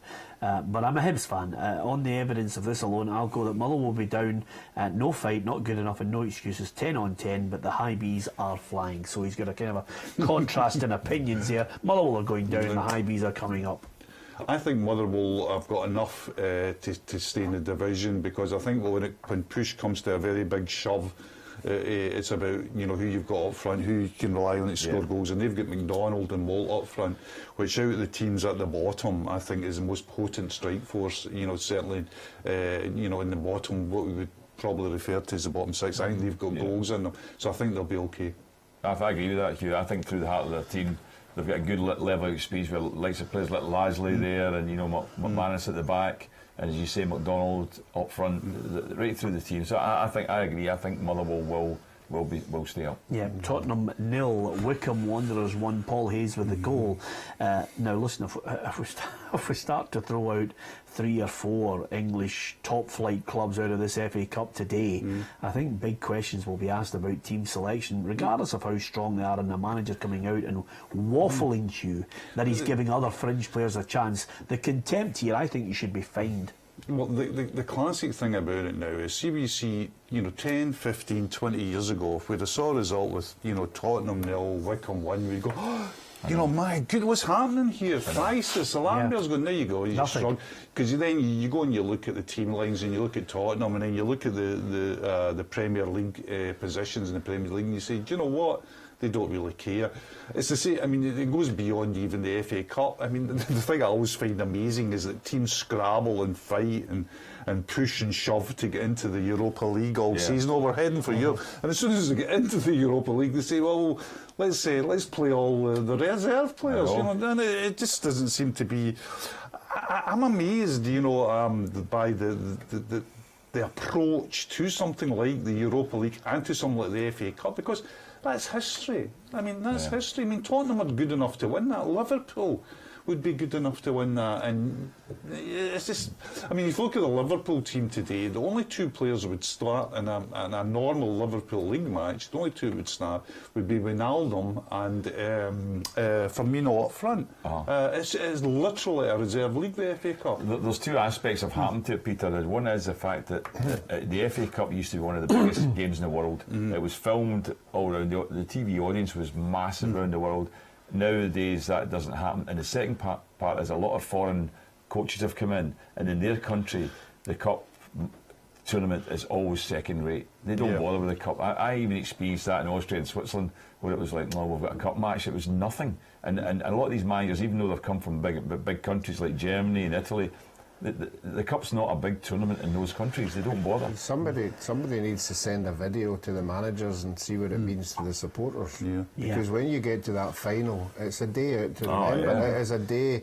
It doesn't matter who gets to that FA Cup final. That stadium And for players. is full, whether it's a second division team, a first division team. Yep. It is a fantastic spectacle to get to that stadium. So maybe they should think about the supporter rather than anybody else. But they don't even bother about in a corporate sense, a marketing sense, they don't bother about the final. Now, you've got situations where you've got the final at 5:30 and things like that. Yeah. If you come from Lancashire or something like that, the actual supporters can't get back by public transport at night because of the way you're... It's a real... Because growing up, I remember as a young kid growing up, it was always on the same day as the Scottish Cup final, and there was no live television. What you always hoped, Peter, was that the English FA Cup final went to extra time, because you got that live. And I can remember games like Arsenal, Liverpool, Charlie George, Charlie Cook for Chelsea against Leeds, that cross to Osgood. I mean, it was a magical cup. Yeah. If you talk about all players come from Scandinavia, France, whatever, as soon as they arrived, they used to say, "Oh, we're up Can't for wait the to cup." win the cup. Yeah, absolutely. Now it's completely devalued. Well, listen, you only need to look at the man on your left-hand side. Did Gordon play in the cup? Well, honestly, Did Gordon listen, play in the FA Cup? had he played in an FA Cup final, he'd have been able to make an after-dinner career out of it. But, I wonder what happened to Gordon Smith in the FA Cup. Also, I can tell you, Grant Anderson has scored for Peterhead. They're 2-0 up in Queen's Park now, so good day for Jim McAnally's men so far. Saturday afternoon, we'll keep you up to date with all the goals, not only in the FA Cup. Hugh mentioned Charlie Cook. I automatically think of Alan Sunderland at the back post for Arsenal against Manchester United, 3-2. It lives long in the memory, just when Gordon McQueen and Sammy McElroy thought they'd equalised to make it 2-2. Almost the last kick of the ball, Sunderland wins. It sticks with me. And the goalkeeper from Man United? Bailey. Gary Bailey. Country? South African. I don't want to remember Gary Bailey. I don't know if Ruffy gets this, but sadly for me at that point, I used to buy Roy of the Rovers and Shoot weekly every week, Ruffy. So there's no, you used to get all the lovely colour bits, and it was great. Well, we did a piece together on the radio a few years back, and Gary Bailey was saying he feels upset that he's never remembered for saving my shot in the last minute. He says it's always your miss. And I think, Gary, I wish it was remembered your save. I was thinking, I don't feel bad about it, because he says it's always Gordon Smith's miss. He said, and he does media stuff in South Africa now. I think he works over there, but he was saying he never got the credit for it. But I see Dunfermline have equalised against Dundee United, and I felt that would be a game today, it'd be a tight one, because Dunfermline are on a very good run just now. Yeah. And I can tell you, it looks as if it's going down on the history books as Chris Boyd's fastest goal in the Scottish Premiership history. Now I'm trying to think of really quick goals, and the one that springs to mind is Chris Sutton. I think that was something like 12-13 seconds in the game at Celtic Park, or maybe even Ibrox. I think it was Ibrox. 12-13 seconds he scored in an Old Firm game. I think Rangers went on to win it. Yeah, I think you're right in that. Yeah, I think you're right in that. And that sticks in my mind. And the more goals coming in, Livingston 2-0 up, and Stenhousemuir beat Airdrie 1-0. Well done, Hugh. See, he's grasped it as well now. Gordon gets it, Hugh McDonald gets it. Eventually, Ruffy will chip in with a goal and an update. He can't. That's fair. Let's hope Kevin Harper's get 2020 vision. He's out there at the 2021 Paisley Stadium. Kevin, what's been happening St Mirren Falkirk? Still 1-0 to Falkirk, Peter. But after the goal, Falkirk totally dominated. But St Mirren have just came into the game now. It was a good cross from the left. Header down from Sutton, and Smith volleyed from about the penalty spot, and Rodgers makes a great save. Then Rory Loy has a volley from about 20 yards. It just tries to lob the keeper, but it goes into the keeper's arms. But St Mirren right on the front foot now. They had a little wobble after the goal, but they're in total command just now, and they look the most likely to score.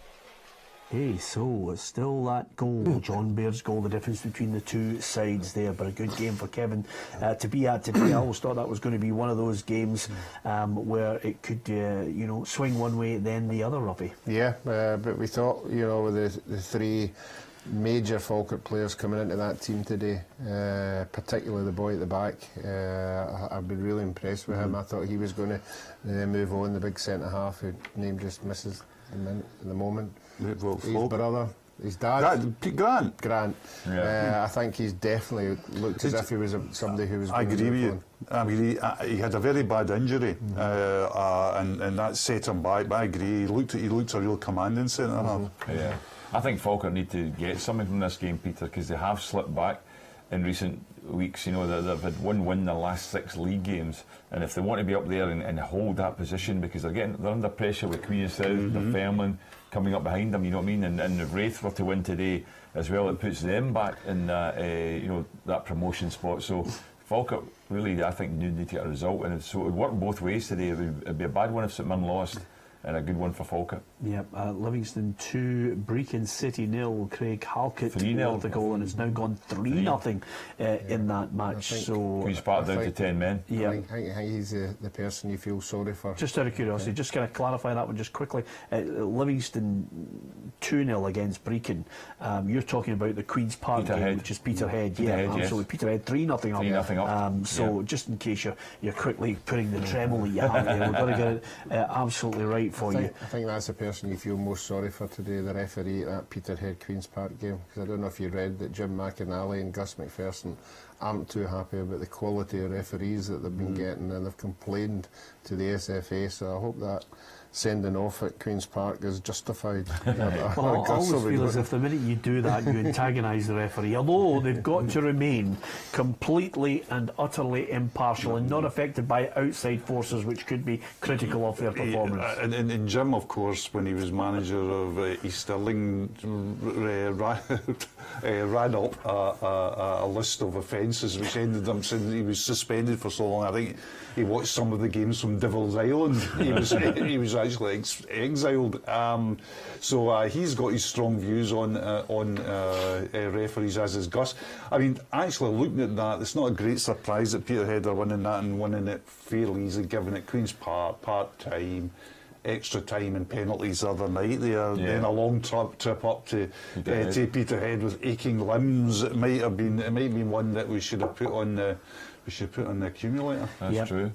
Peterhead 3-0 up in Queen's Park. Ryan McGeever is the man sent off for Gus's side, and undoubtedly he'll have something to say about it, which we will catch before the end of the programme. Coming up also, we'll hear from Brendan Rodgers and Ian Cathro ahead of Celtic against Hearts. That's the 1:30 kick-off tomorrow, and over and above that, we'll keep you up to date with the FA Cup down south, where Liverpool are already out. They lost by 2-1 to Wolves. We're talking about all the negatives about team selection from managers in the Premiership. I think we should mention that Paul Lambert has turned it around at Wolves big time. He deserves credit. Yeah, and a great result for them, and that's a. I mean, you know, cliche alert, but that is a sleeping giant, Wolves. I mean, Wolves have got a very good infrastructure down there and a very good setup, good strong support. That is a team, you know, they're a team that you should be looking for. And Paul has had these difficulties of late, with, that short spell at Blackburn and then the big spell at Aston Villa. But Aston Villa were a basket case at the time. If you look back to Norwich, if he could do to Wolves what he did for Norwich, they'd be more than pleased. Yeah, can I ask you, you all got a pen there? Have you got a pen, yeah? Don't let anybody see it. Gordon, if you can do it as well. Can you write down, a couple of people that you think are the most famous Wolves? I've got 3 Wolves players that I think are the most famous that I can remember over a period of time. So I've written down 3 of them here that you can think of are the 3 most... 2 or 3? I've written 3. Three in the history of Wolves that I think I've got them. So you'll never believe it. Tottenham are down 2-0 to Wickham. Yeah, that's incredible. At home to Wickham, they're losing 2-0. I mean, even if Tottenham don't win the Premier League, which I don't think they will, you would think Tottenham have always been a good FA Cup side. Yeah. Hayes has scored his second for Wickham. What a day! He's going to be remembered at Wickham forever and a day if they knock Tottenham out of the FA Cup. Okay, I've got 3 down here. Right. We go for that one. Hugh. I've got Andy Gray, Wow, I don't have Andy Gray in that. And Andy Gray was the last one that sneaked on because he knocked off a guy called Wagstaff from my list, who was a great left winger. But anyway, Andy Gray, Derek Dugan. I've got Derek Dugan. And Billy Wright. And Billy Wright. And the third one, which I have, which I think Gordon will have in his sheet, I've got... Mike Bailey is mine. Mike Bailey, no. I've got somebody called Davis. Kenny Miller. Davis. Wyn Davis. Wyn Davis. May well be. Not the one that I think Wolves fans will mention to you, Steve Bull. Steve Bull, yeah. One of the all-time top goal scorers. Absolutely, yeah. Played against Steve Bull in an under-23 game at Kilmarnock. And he was, at that time, he was the person who was going to move on to bigger things. That's right. He was a couple of games with England. He scored a lot of goals. Yeah. He played for an England team. He scored 3 or 4 goals against a Duck Egg mob. You know, but he's a real legend at Wolves. Oh, absolutely. That's a great shout. In fact, I think he scored against us that night at Kilmarnock, Steve Bull, because he was just a young boy coming onto the scene. Yep, and I'm just looking here, and I have to say to you, Ruffy, as I look down here, Wyn Davis. Welsh former professional footballer who made 550 league appearances, was also capped for Wales. Did he play for Wales? No. So it's 500. But it's not over yet. He could still play for Wolves. Is he still alive? I think what we do is he still alive? He's still alive. He's still alive. So He's 74. There's still a chance that Paul Lambert, emergency loan. Things get tough. Honestly, big man up front. That's what you're dealing with. Ron Davis. Ron Davis. Well, I'll tell you one thing about the other boy, Ron Davis. I think he signed for Manchester United at a time when they were starting to sign people who just. Ron Davis had a good goal-scoring record in the lower leagues, but then he signed for Manchester United, and not a Manchester United signing. But nevertheless, anyway, we digress from that Wolves result. What was his other ones? What was his other ones? George Best, Ron Davis, and Lionel Messi. That's his team. Is that roughly? I left it Alec Ray. I must admit you have. And can I just say at this moment, and I think we should all wish him the very best. You see what happens, you get a sprinkling of gold dust on this programme, and I'm delighted that Ian Durrant is back in football at Dumbarton as the assistant to Steve Aitken. He came on the programme on more than a few occasions. We had him on the Saturday programme. He thoroughly enjoyed it, did Durante, and he was itching, Gordon, to get back involved in the game. Very much so. I think he applied also for the Community South job when it was available. So I spoke to him about it, and I said, you know, if I can recommend him to MD, let me know if there's any jobs. But that was great. He got a job like that, so I'm sure he'll do well there because he's very dedicated to being in the game and being a coach. Yep, absolutely. And I can tell you, it's Albion Rovers 0, Alloa 1. Scott Taggart scoring the goal there for Alloa. Jim Goodwin will be delighted with that. So Alloa leading there. In the Premiership, we've got one game that was finished earlier, and it was Motherwell 0, Rangers 2. Well worthy of that win, Ruffy, in your mind? Second half, I think the only advantage that Motherwell had was when they had the man advantage, when Scott McDonald had a chance. It'd have been interesting if they'd got that, but they didn't. But in the second half, as I was saying to Gordon, you know, it's amazing when you see a football game when it's 10-a-side, the amount of space there is on a football park, and I think Rangers used it to their advantage with the players that they had who were comfortable on the ball, and they used it to their advantage more than Motherwell did and got the just rewards. Yep, absolutely. I think the images from many, a cup shock down through the years sticks in your mind. One of the biggest cup shocks that always sticks in my mind as well is Ronnie Radford. Oh yeah, Hereford. Yes. Against Newcastle United, who Wyn Davis did play for. Yes, and it was a cowfield. I remember that about it. People talking about these days whether they can play on surfaces that are a little bit dug up. Hereford was the only thing missing was a tractor. But I mean, in those days as well. I mean, Derby County got to the semi-finals of a European Cup on a park which you could take a bucket and spade out onto it. Can I ask you a question, Hugh? And I hate to throw this at you, but I've got to throw it at you because, quite simply, we love football, we love remembering things like this. I can remember being in the car, it must have been a family car at the time, and driving and getting so excited about Derby playing in that European Cup semi-final. I think I can remember the team, and I can remember the incredible scoreline from the away result, which eventually prompted Derby to go out at that semi-final stage. Can you remember the team? I think it was Inter Milan, Uh-huh. and I think the away result was 3-0. You think it was Inter Milan? Okay. No idea. No idea Can't whatsoever. come in, no. No, I think, and I know, and I hope you'll look it up for me, or I'll try and look it up as we get to the half-time break. But I think it was Real Madrid, and I think Derby County won the first leg 4-1, and then lost the away leg 5-1. They certainly lost the away leg heavily. Yes. And because they were well in advance. Aye, that changed. You know what I mean? Rings Yeah. a bell. Does it ring a bell? And also, If I can ring a bell with you, Hugh McDonald, I'm doing well. and I think as well, there was later years as well. The referee, I think, was implicated on that he. Was that another Jim McLean job here, is it? He left that ground that night to that, shall we say, a very entertaining night in the hotel, and woke up with a very nice watch as well. So there was sort of lots of theories about that. See, that's what I love about you, Hugh. You give us the background from a tabloid perspective on it, which is great.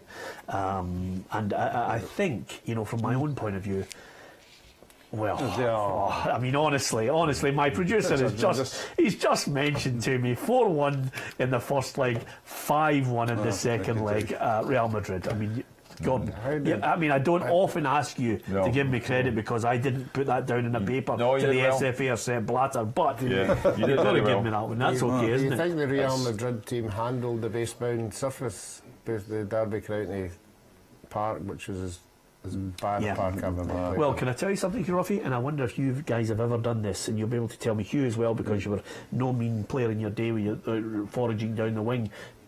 Did any of you ever wear, I beg your pardon, white boots, Kevin Hector? No. He's the first player I can ever remember wearing Alan white Ball, boots. was the first player I can remember. Yeah. Is that? Yeah, I got them at Kilmarnock and got talked out of wearing them because, as everybody said, if you're playing badly, it's the first thing that people will pick on. Yeah. Who do you think you are in white boots, and so I stopped. Yeah. I put them aside, went back to my black ones again. Did you not wear the red Hummel? The red Hummel ones with the back four studs spun. Is that right? Yeah. I don't see what the benefit of the back four studs spinning. Well, easier to get the ball at the net. Only you could come up with that, Ruffy. Kevin Hector, I think. I might be wrong. I think Kevin Hector wore white boots. He definitely wore white boots. But he was a good player. He could back it up. He was very quick and came in from the wing and could score. They were a great team. They were a smashing team. Absolutely. And do you know what's great about these things? And you guys have managed to meet these people as well. When you actually can say that you sat next to somebody like Dave Mackay and had a night with him just chatting about football, then you know you're a lucky person. Yeah. Well, I remember, I'm lucky enough as you are as well, Peter, to be on the Hall of Fame committee to judge, who to vet, nominees for it. And I always remember one night sitting at the table and with the likes of yourself and Hugh McIlvany and Hugh Keevans, who are obviously Pally. And the people who just came to the table, and I'd be in my 50s at this time, I just couldn't eat my meal because people were just coming to us. Dave Mackay came up, Paddy Crerand would come up, Tommy Gemmell, John Gregg, Graham Souness, just coming up to say hello to Hugh Keevans, Hugh McIlvany. I literally was just sitting there going, this is Dennis Law. Yeah. Extraordinary. Brilliant, isn't it? Great memories. Can I just say to you, Elgin have scored a second one, Shane Sutherland, 2-0 up on Edinburgh City. And can I also say, Gordon, I very rarely question, I always feel as if you give us 100% on the programme. I never feel as if you drop below that because of the standards you set yourself. Were you out last night? Were you out, Why? I just wanted to know if you... Were you out last night at all? I was going to say I was out, yes. Where were you? Where were you going? I was out at it was a Fleetwood Mac tribute band playing in Glasgow. Yeah, I thought that, yeah. because at the end of the day, you're always known for, if you were playing now, Brendan Rodgers would have you in his side because you're a high pressing man, Yeah. You're always to the limit. But we just had Gary here. He says, Gordon looks a bit tired today. Must have been all that dancing to Don't Stop at the at the McFleetwood gig last night. That's all I'm saying. That's Gary is mentioning it on Twitter. He just feels as if you were. I was going to come in with something because I know that I like you to think you're going to throw your pens down now, but I was going to say to you was first time I went on, I got brought onto the FIFA committee, and I got there late and I apologised and I sat in the front row, and then after an hour we go and have a coffee, so you go out the room and you go and sit down. So I went and sat down and Kim sat beside me. On my left was Franz Beckenbauer, who was head of the committee. Then who sat across from me? Pele, Eusebio, Dragan Stojkovic, Dino Zoff, Michel Platini. And I thought, and Bobby Charlton as well. And I thought, if there's a team getting picked here, I wouldn't get in it. You know what I mean? Like, that was who I was all sitting with me at the table. To be fair, by the way, even if the brothers had sat down, you wouldn't get picked in that team. So even as an ex-player, I was sitting with people who I considered legends. Yeah, can I just say something to Gordon? Because, and I hope everybody gets the shot of this, because usually we have a wide shot of the whole team together. Hugh, could you pick up your pen? Ruffy, could you pick up your pen as well? Because that's the biggest name drop I've ever heard on the programme. You told me when you interviewed Pele, he spoke about that same meeting and said there was a guy at the table that didn't know. Yeah, absolutely. No, it's great when you can listen, when you can say that. The only thing I would suggest to you, Gordon, as I look here to see if there's any late goals coming in, is please tell me that when you were there at FIFA, you actually stood somewhere and said, is there any chance you can get a photograph? Did you get a photograph? With any of these people? All of them? None of them? No. Oh, there was we were, yeah.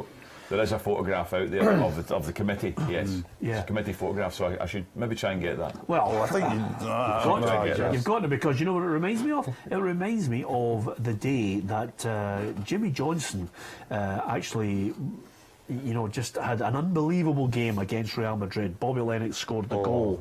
Yeah. They defeated Real Madrid in the Bernabeu. That was the Stefano's testimonial. Alfredo was the Stefano's testimonial, and at the end of the game, when I was interviewing Jimmy Johnson many years after, Jimmy Johnson said to me, Alfredo Di Stefano came up to him and said, can you come over here? And I think Gento was there and a couple of Santa Maria. And he said, can you come up here for this photograph? And Jimmy Johnson said to him, I don't think I can get in the photograph with you guys. And Di Stefano said, no, you're worthy of this photograph. Can you stand here alongside these greats? And he got brilliant. They used to have put out there the Zara on the committee for the inducting of the Hall of Fame. Yeah. I remember a night as well, I sat with Alan Gozine, Pat Creran, Dave Mackay and Pat Stanton.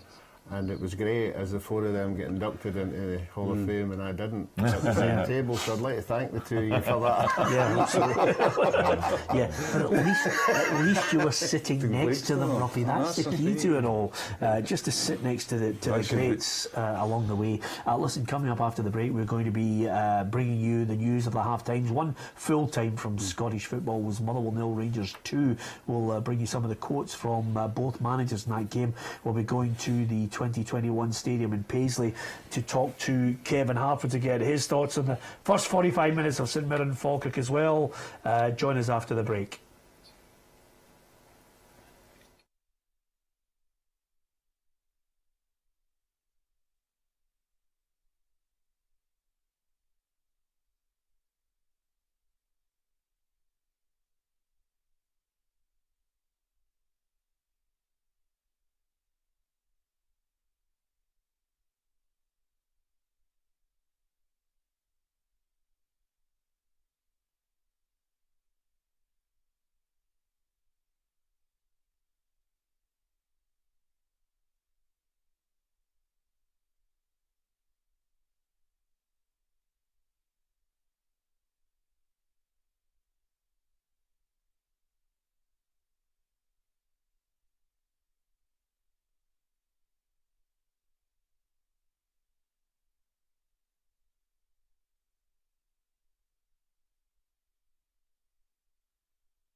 Welcome back to Peter and Ruffy's Saturday Football Show. There was an early kick-off today. It was at Fir Park. It was Motherwell 0, Rangers 2. Kenny Miller and Emerson Hindman with the goals, all 3 points to Rangers, who managed to leapfrog Aberdeen after their 3-0 win last night against Dundee. 3 matches today, and of course Celtic in action against Hearts tomorrow. In the Championship, some crucial games, top and bottom, that we'll keep you up to date with. Half-time scores on the way, but first of all, let's go to the game. It's our game of the day in the Championship. Kevin Harper is there at the 2021 Stadium in Paisley for St Mirren against Falkirk. Thanks, Peter. Well done. It's still 1-0 Falkirk with John Baird scoring, but it's been a lively game, Peter. End-to-end stuff. It's been super. You know, I think both managers will be unfortunate. Falkirk not to go 2-0 in. Craig Sibbald hit the bar with a great little piece of play, and St Mirren have been threatening. Smith had that shot saved. They could have made it one each. So I think Jack Ross will be disappointed they're behind, but I think Peter Houston will also be disappointed that they're not 2-0 up. And with that in mind, Kevin, how did the goal come about? It was a quick throw in. I think Peter Houston threw the ball to Miles Hippolyte. He threw it down the left hand side to John Baird. He held off the defender, cut into the box and slipped it past the keeper, across the keeper to the bottom right hand corner, make it 1-0. But as I said, after the goal, Falkirk totally dominated. Then St Mirren came back into the game for the next 10 minutes, and then it's been pretty much even Steven since then. Okay, thanks to Kevin Harper. We'll be going back to Kevin for updates in the second half. What about the half times? Let's go into, first of all, the Premiership in Scotland for the 3 games that have taken place this afternoon. Inverness Cally Thistle against Partick Thistle 0-0. Kilmarnock 1, Ross County 2, and St Johnstone 0, Hamilton 0. In the Championship, Dunfermline 1, Dundee United 1, Queen of the South 0, Hibernian 0, Wraith Rovers 1, Dumbarton 0. St Mirren 0, Falkirk 1. Ayr United against Morton kicks off at 5:15 tonight. League 1, Albion Rovers 0, Alloa 1, East Fife 0, Stranraer 0, Livingston 2, Brecon City 0, Peterhead 3, Queen's Park 0, and Stenhousemuir 1, Airdrie 1. Into League 2, Annan Athletic 1, Stirling Albion 1, Clyde 0, Arbroath 1, Elgin City 2, Edinburgh City 0, Forfar 0, Cowdenbeath 1, and Montrose 0, Berwick Rangers 0. The FA Cup down south. One match from last night, Derby County 2, Leicester 2 is how it finished. There'll be a replay. Liverpool 1, Wolves 2. That match finished, kicked off at 12:30. Wolves knocking Liverpool out at Anfield. Blackburn Rovers 2, Blackpool 0. Burnley 1, Bristol City 0, Chelsea 2, Brentford 0, Crystal Palace 0, Manchester City 1, Lincoln City 0, Brighton and Hove Albion 1. No goals between Middlesbrough and Accrington, Oxford and Newcastle. It's Rochdale 0, Huddersfield 1, Tottenham Hotspur 0, Wycombe Wanderers 2. Yep, that's not a typo there. It's Tottenham 0, Wycombe 2, and then Southampton Arsenal is the 5:30 kick-off. That's the half-time scores. All these lads will be back with me after the break as we get ready for the second half across Scotland and England.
Welcome back to Peter and Ruffy's Saturday Football Show. Hugh McDonald of the Daily Mail with us, Gordon Smith and Alan Ruff, our panellists today. And the main match that will dominate the back page headlines has finished at Fir Park. It was Motherwell 0, Rangers 2, and Matt Warburton has been singing the praises of Emerson Hyndman. He says for a starting debut it was top drawer. High praise indeed, Gordon Smith. Yeah, I thought he looked good, actually, very comfortable on the ball. And I thought the other lad Toro played well too. I thought that he looked good, left-footed as well, but Hyndman was always busy getting in the game, made himself a presence in the team, and I think it's something that Rangers have lacked at times of late in midfield. So all in all, it looks as if it could be an impressive signing, a good player to bring in, a good recruit at this time. Yep, a great dominating performance and a great 3 points as well was how James Tavernier summed it up, because apart from the first goal, albeit there was a fortuitous touch from Martin Waghorn, which he was trying to score the goal. In the end, it just dropped it nicely into the path of Kenny Miller. Kenny Miller still got to be in the right place. Well, Kenny Miller's there. I mean, that's the point. It's a point that's been made so often about, in criticism of Rangers, that whoever plays number 9 doesn't get into the area. Most, Garner's always been criticised for not being there. Kenny Miller's there, so if the ball comes across, as he showed against Celtic as well, he'll be there to finish it, and he scored last week as well. I think that's a hugely important result for Rangers, because again, they've been accused of so much this season, but one thing you cannot accuse Rangers of is not taking on adversity and coming back. And with a man down after 4 minutes, it looked as if this could be an awful long shift in Lanarkshire, and they've come out with, on the second half, they've come out with a comfortable victory. Yeah, absolutely. 2 goals to the good, and again, the only sour note, Ruffy, is the 2 red cards. Yeah, and they will be debatable. I definitely think Mark McGee might have something to say about the Scott McDonald one. I think he might think it's a tit for tat. His boot was shown, it wasn't the same kind of lunge as the first one. And if you look at Scott McDonald's face when he's given the red card, it says it all for me. He definitely didn't think it was a sending off. So I think that's the only thing really that Mark McGee could hang on to in the game. He is going for the ball. There's no doubt about it. He's trying to play the ball, and he lunges at it, but it's the kind of regulations these days. If your studs are showing, if your studs are up, and you make contact after the ball's away, the referee's come down quite hard on it. I mean, some people might say it was a bit harsh, the red, but the fact was he'd already given a red card, I think, and he maybe felt, I can't let this one away if I'm giving a red card for the other one. Well, on that point, Mark McGee, his quotes from the game, the ball gets away from him, but he toes it away. His foot's on the ground. It's not a sending off. I think from that point of view, I think he's backing Scott McDonald on this one. He says, I don't have any fears over the ref. He made a decision. Seeing it again, it's probably a poor decision, but it's not done to even things up. He thinks it's a sending off. So Mark McGee's avoided being highly critical of Willie Collum in this one, Hugh. Yeah, I still think it was. You only watched it once, but I still think he's given at least the referee a decision to make. Especially, and I'm not saying he's trying to level things up, but if you've made a decision early in the match to send somebody off, and then somebody lunges the way he lunged, the Scott McDonald, it does give the referee decision. And it wasn't a situation where he really had to do it as well. I mean, I think he'll regret having, being so sort of reckless in doing that. And it does give Willie Collum the opportunity just to go into the pocket and bring out the red. Yep, and over and above that, Matt Warburton's been talking about Kenny Miller, and he said, with Kenny, it's not about new contracts, it's just about being the best he can be.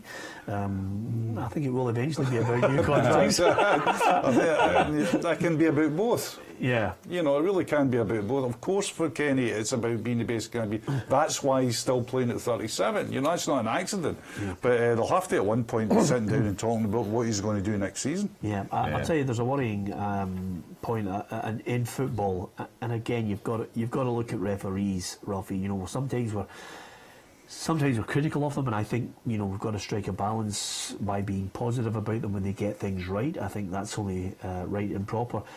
I wonder what your take is on this one. The Shettleston goalkeeper Gary White was sent off after 72 minutes because he had to go behind the goals for the toilet. and he was sent off, Robbie. I just wonder about that. Should there have been a bit of leeway there? Should have been a bit of leeway. It's got a yellow card. Yeah, just a booking. Yeah, just a booking. Yeah, I don't see why that it was a number one. Yeah. I didn't really. Number two, maybe a red card. But no, number one. I didn't really. It was a white card. It was a white card until they had the number one. Then it was a yellow card. I didn't really want to get into the background to it, Robbie. I just wanted to give you the details of it, and I can't even give you the details of whether there was anybody behind that goal. I was going to ask that. Nevertheless, did it get into the crowd or what? It's nevertheless it's a red card. What would go on? What would he write, the referee, on And that gentlemen, the report? contract. Yeah, in a built-up area. No. So there you are. The other thing I was going to say to you, and it's a photograph that I spotted from today in the game, which was prominent. I'm trying to think of the first player who might have actually worn one. Gaza certainly caught the attention for Lazio with this. Liam Lindsay. There's his face mask for today's game. What do you make of that, Ruffy? That's just to protect. I think some of them protect the cheekbone if you've been involved in a clash. Yeah, That's some Phantom of the Opera there's stuff. some even more famous than that, was it not? The Dutch player used to wear them. Was it Edgar Davids? Yes. I think he used to wear. Well, he actually he had glasses, which actually helped him because of an eye condition that he had. Hannibal Lecter used to wear them as well. Hannibal Lecter, and I used to when I played in the Stirling and Amateur League. Hannibal Lecter played there as well. I think according to Ruffy, Hannibal Lecter also played for Wolverhampton Wanderers. So that gives you an indication. Hannibal Lecter. I never thought we'd get Hannibal Lecter into this show. You're doing well there because would you believe when we had Archie on the show one day, Ruffy managed to get Fidel Castro into it as well when he's talking about some of his great memories. But you can't get Fidel Castro into the people you've met, can you? No, I haven't met him yet, no. Yep, so he managed to get that in, Archie. The amount of people that he's come into contact with, some great stories when we had him on the programme. Saturday afternoon, second half underway, and of course we'll be going back to St Mirren to see if there's any sign of an equaliser there shortly with Kevin Harper. Big goal. Scored and Dumbarton have both scored there. So Dumbarton are now drawing one each with Wraith Rovers, but Hibernian have gone 1-0 up down Dumfries against Queen's South. So that's a good goal from their point of view. Yeah, and can I just say to you on that point, Hugh, that the Hibs, John McGinn scores the Hibs goal, but can I just say to you that the St Mirren fans will be listening closely and watching and thinking, this could be Harem Scarem or Dumbarton could get a result from there. And if Ayr gets something at home against Morton today, but I mean there's a long way to go. But I mean the results are not panning out the way.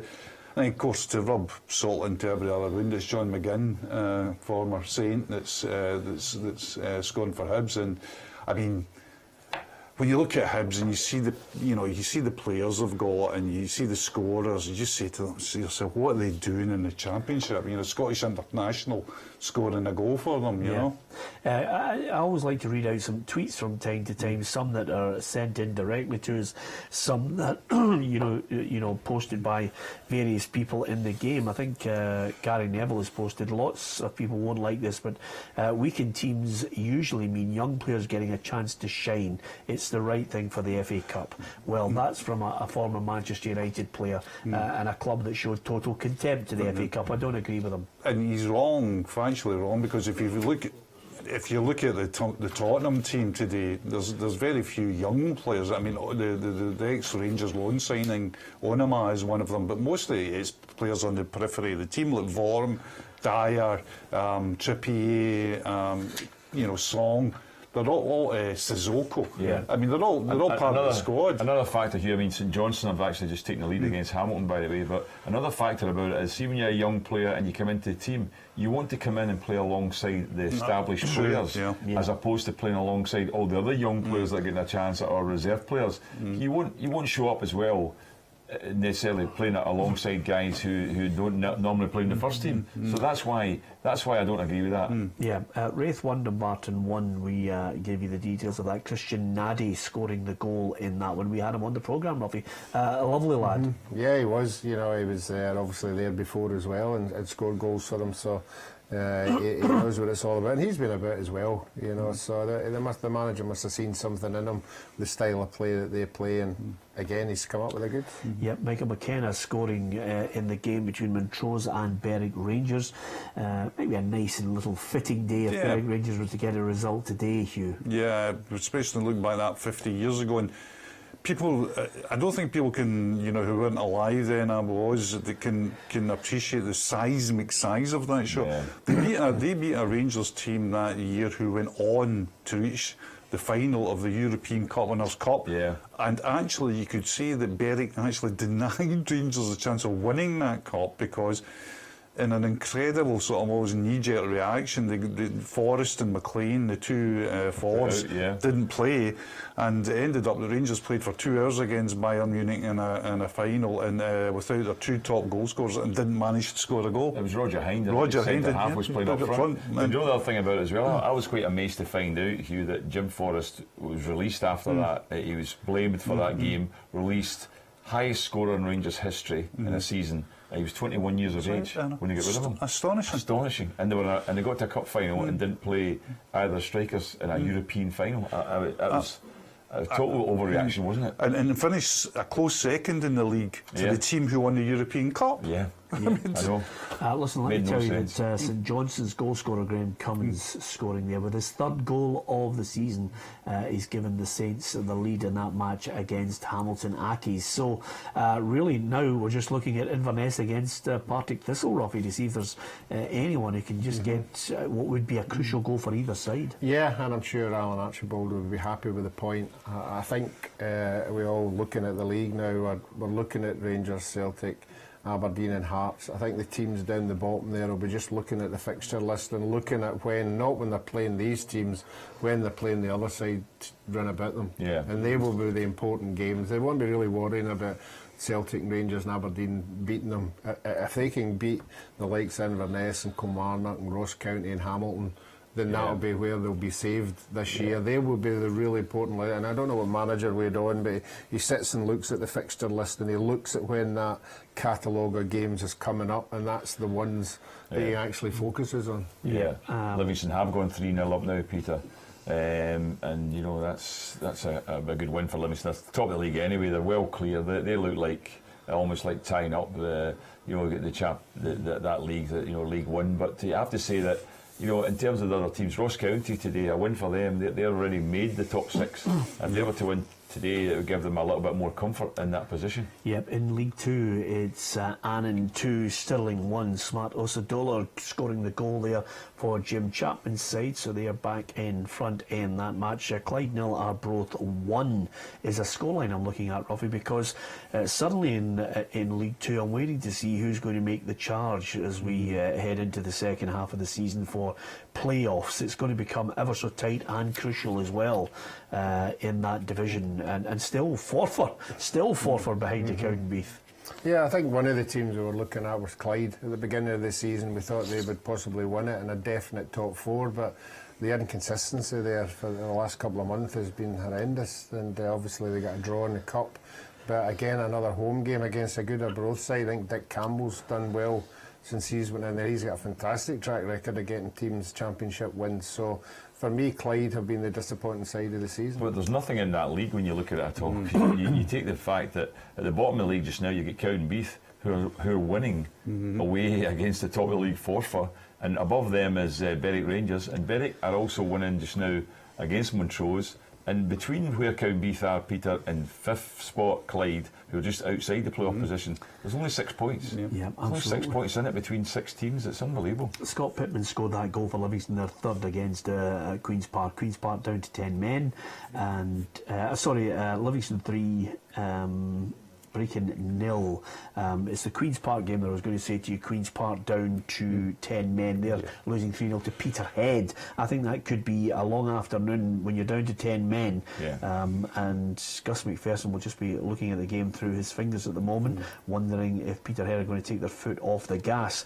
We'll keep you up to date with that game. We're going to the 2021 Stadium in Paisley, because it's St Mirren against Falkirk. I can tell you St Johnstone are 2-0 up on Hamilton Accies. Graham Cummins has scored his second of the afternoon. Let's go to Paisley. As well. There's a big goal for Dumbarton. Gordon's just told us. Scored. They've gone 2-1 up. 2-1 up against Wraith Rovers. Let's go to St Mirren as promised. Kevin Harper's there. Good start to the second half, Peter. St Mirren on the front foot at the present moment in time. Just had a great save from Smith. Had a cut back from the right hand side, and Smith had a shot. Rogers gets down well, bobbled a little bit, but nobody there to put it in the net. But Stephen McGinn's back on. He's came on. Andy Webster has came on as well. He came on earlier in the first half. I didn't mention that, but it's been a good battle between Andy Webster and Lee Miller. And two veterans in the game, but Webster's just holding his own at the present moment. But St Mirren in the ascendancy, still 1-0 Falkirk. Yeah, Falkirk still leading with that John Baird goal. So St Mirren battling back, and they'll need to battle back now, Hugh, after that Dumbarton goal. Yeah, I mean, that gap, they can't afford it. I mean, they can't afford it to get any wider. I mean, if Dumbarton stretch ahead again, even Queen of South losing 1-0, Queen of South look to have more than enough going forward. So they'll be looking very anxiously what Ayr do against an informed Morton team tonight. But St Mirren, it's getting to the stage where St Mirren really need points. Yeah, I'm just looking here. I'm trying to count possibly somewhere in the region of 11 games that Wraith Rovers have failed to get a win. Now that's a run which is rather worrying. 4 defeats in the 11 games, Ruffy. So Gary Locke and Dan Jackson have got their work cut out there. Yeah, and they'd be hoping, I don't think they would want to win the championship, but they'd be hoping that they'd be good enough to get into the playoffs. You know, they had a good wee run the other year there, you know, and they just missed out. And it looks as if they're going to miss out this time as well, because I think that there are other teams playing more consistently than them. Well, if they lose today, I don't envy them the next 3 games, Hugh, because suddenly you're looking at Dundee United, Morton and Hibernian. Yeah, and instead of looking at the playoffs, they start looking at, you know, the other kind of playoff. Yeah. You know, the playoff from the division below. You know, you start looking at where St Mirren are and where the Ayr are, because this is a calamitous run for them.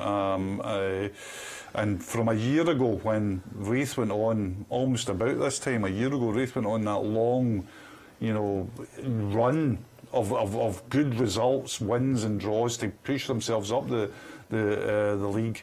They'll be looking at it now and saying, well, this is a position we don't want to be in. Kilmarnock have equalised, by the way, against Ross County, so that's a huge goal for them. And as you said about Queen's Park, a long second half, 4-0 Peterhead. Yep, Kilmarnock getting the equaliser, and I can tell you Tottenham have got a goal back in that match against Wycombe. It's Tottenham 1, Wycombe 2. Son scoring the goal there for Maurizio Pochettino's side. And I can tell you, Gary Dicker got the equalising goal for Kelly. I'm just looking at the table as well. I don't see Wraith Rovers being involved in any playoffs whatsoever, Ralphie. I think they are hoping just to sit mid-table this season, you know, rather than getting caught up. They're not too far away, as you mentioned there, from potential playoff place at the bottom end. No, they're not. We saw in that league, you know, that the stats that you've just thrown out there won't justify this, but in that championship, there are certain teams, you know, who can go on a wee four-game winning run. You know, it's amazing. It takes you away, obviously, for the bottom, and it could put you just on the verge of that.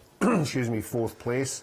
So, but it doesn't look as if they're going to do that just now. But certainly, they've got the players up there, as we saw against Hearts. It's just a bad run of results. Well, it's interesting, Peter. You look at St Mirren as well. That St Mirren's next 3 games, they've got Dumbarton away.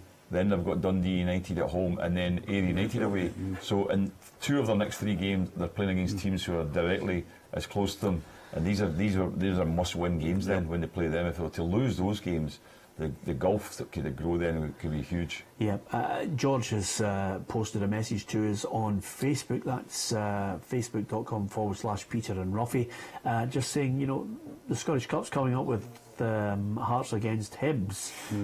You wonder, you know, who's the favourites for that. I'll get your thoughts on that in a minute, because let's go to the stadium in Paisley where Kevin Harper is watching, and there's been a goal. Been a goal, Peter, 2-0 Falkirk. Baird again with his second. Great play on the right hand side. Fraser Aird plays the ball across, into Lee Miller. Lee Miller holds the ball up, swivels, beats the defender, puts it across the goal, and John Baird's there to swap it, put it into the back of the net to take it to 2-0 for Falkirk. I don't see St Mirren coming back from there. Here at Paisley, 2-0 Falkirk. So the Bairns now in a commanding position, no way back, and that's another body blow. This could take a dramatic twist this evening with Dumbarton as well, Hugh. Yeah, and I bet you if you asked a Derry United supporter what they could hope for tonight, they'd say if you gave us a point against a good informed Morton team, we'll take that, because it takes us a further point away from St Mirren and keeps them stranded at the bottom. I mean, it is now getting into real serious time for St Mirren. Yeah, they've got the 2 games against Ayr and Dumbarton, but it might end up those games, I mean, as Gordon pointed out, that they might go in having to win them. You know, just to have to win them, not to get draws or avoid defeats. Yeah, I can tell you, Peter McDonald, one of our guests last week, Ruffy, has scored for Clyde. They've got the equalising goal. Yeah, big player. You know, even down at Morton when he was there, you know, he was scoring goals for fun, and I'm sure Barry Ferguson will be glad that he stayed away from it. A lot of bad run of injuries, but he's back. Oh, what a result it's going to be at Starks Park. 3-1 now for Dumbarton. That's it. They're tying up, and if they get the 3 points today, and St Mirren do lose, it means that they're going to go. They're actually going to be quite clear then of St Mirren. Dumbarton, I think, what does that be, about 12 points ahead of them or something? Yep. 12. You know, that's a lot of points. It is indeed. Vincent Janssen has equalised for Tottenham from the penalty spot. Back in Gary Neville's point of playing youngsters, Vincent Janssen, who's been bought for 16 million, is given his little chance to play alongside 20 million Song and 30 million Sissoko to give the youngsters a chance at Tottenham. Well, there's some Brighton, my old team, playing Lincoln City. They were leading 1-0, and Lincoln City have just scored now a second goal to go 2-1 up. And I was at the last Brighton Cup match when they played MK Dons, Peter, and they played basically a reserve team as well. A team like Brighton playing at home, and the FA Cup played all their second tier players. But obviously looking to win the championship, or, you know, to get automatic promotion. So that's become even more important than them. Absolutely, now. When they're losing to a team like Lincoln 2-1. I think if you treat the cup with contempt, you should be fined, or you don't want to play in it, you don't want to play in it, Ruffy. I think if they look at the team that you play, your full strength side in the league, then it should be, give or take injuries, the full strength side in the cup. Yeah, like if you ask for a game to be postponed, you have to prove the evidence that these players aren't available, and if they are available, there should be something that you have to play at least 5 first team players or something like that. But because again, you know, you put your eggs in one basket and you end up with nothing. You know, at the end of the season, you know, that's when it's going to hurt.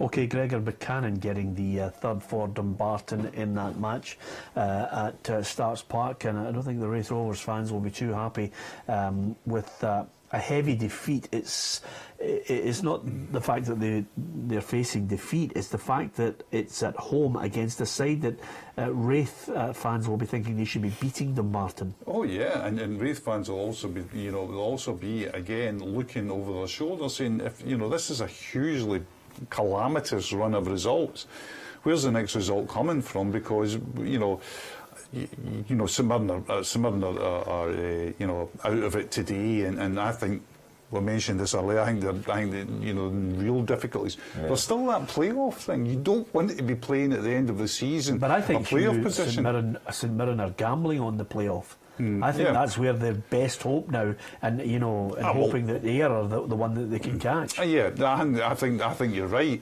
But if Wraith are now in that conversation, though, Peter, the Wraith are now coming into the conversation. You're saying, as Dumbarton ease away from that conversation, you're saying, well, Wraith are.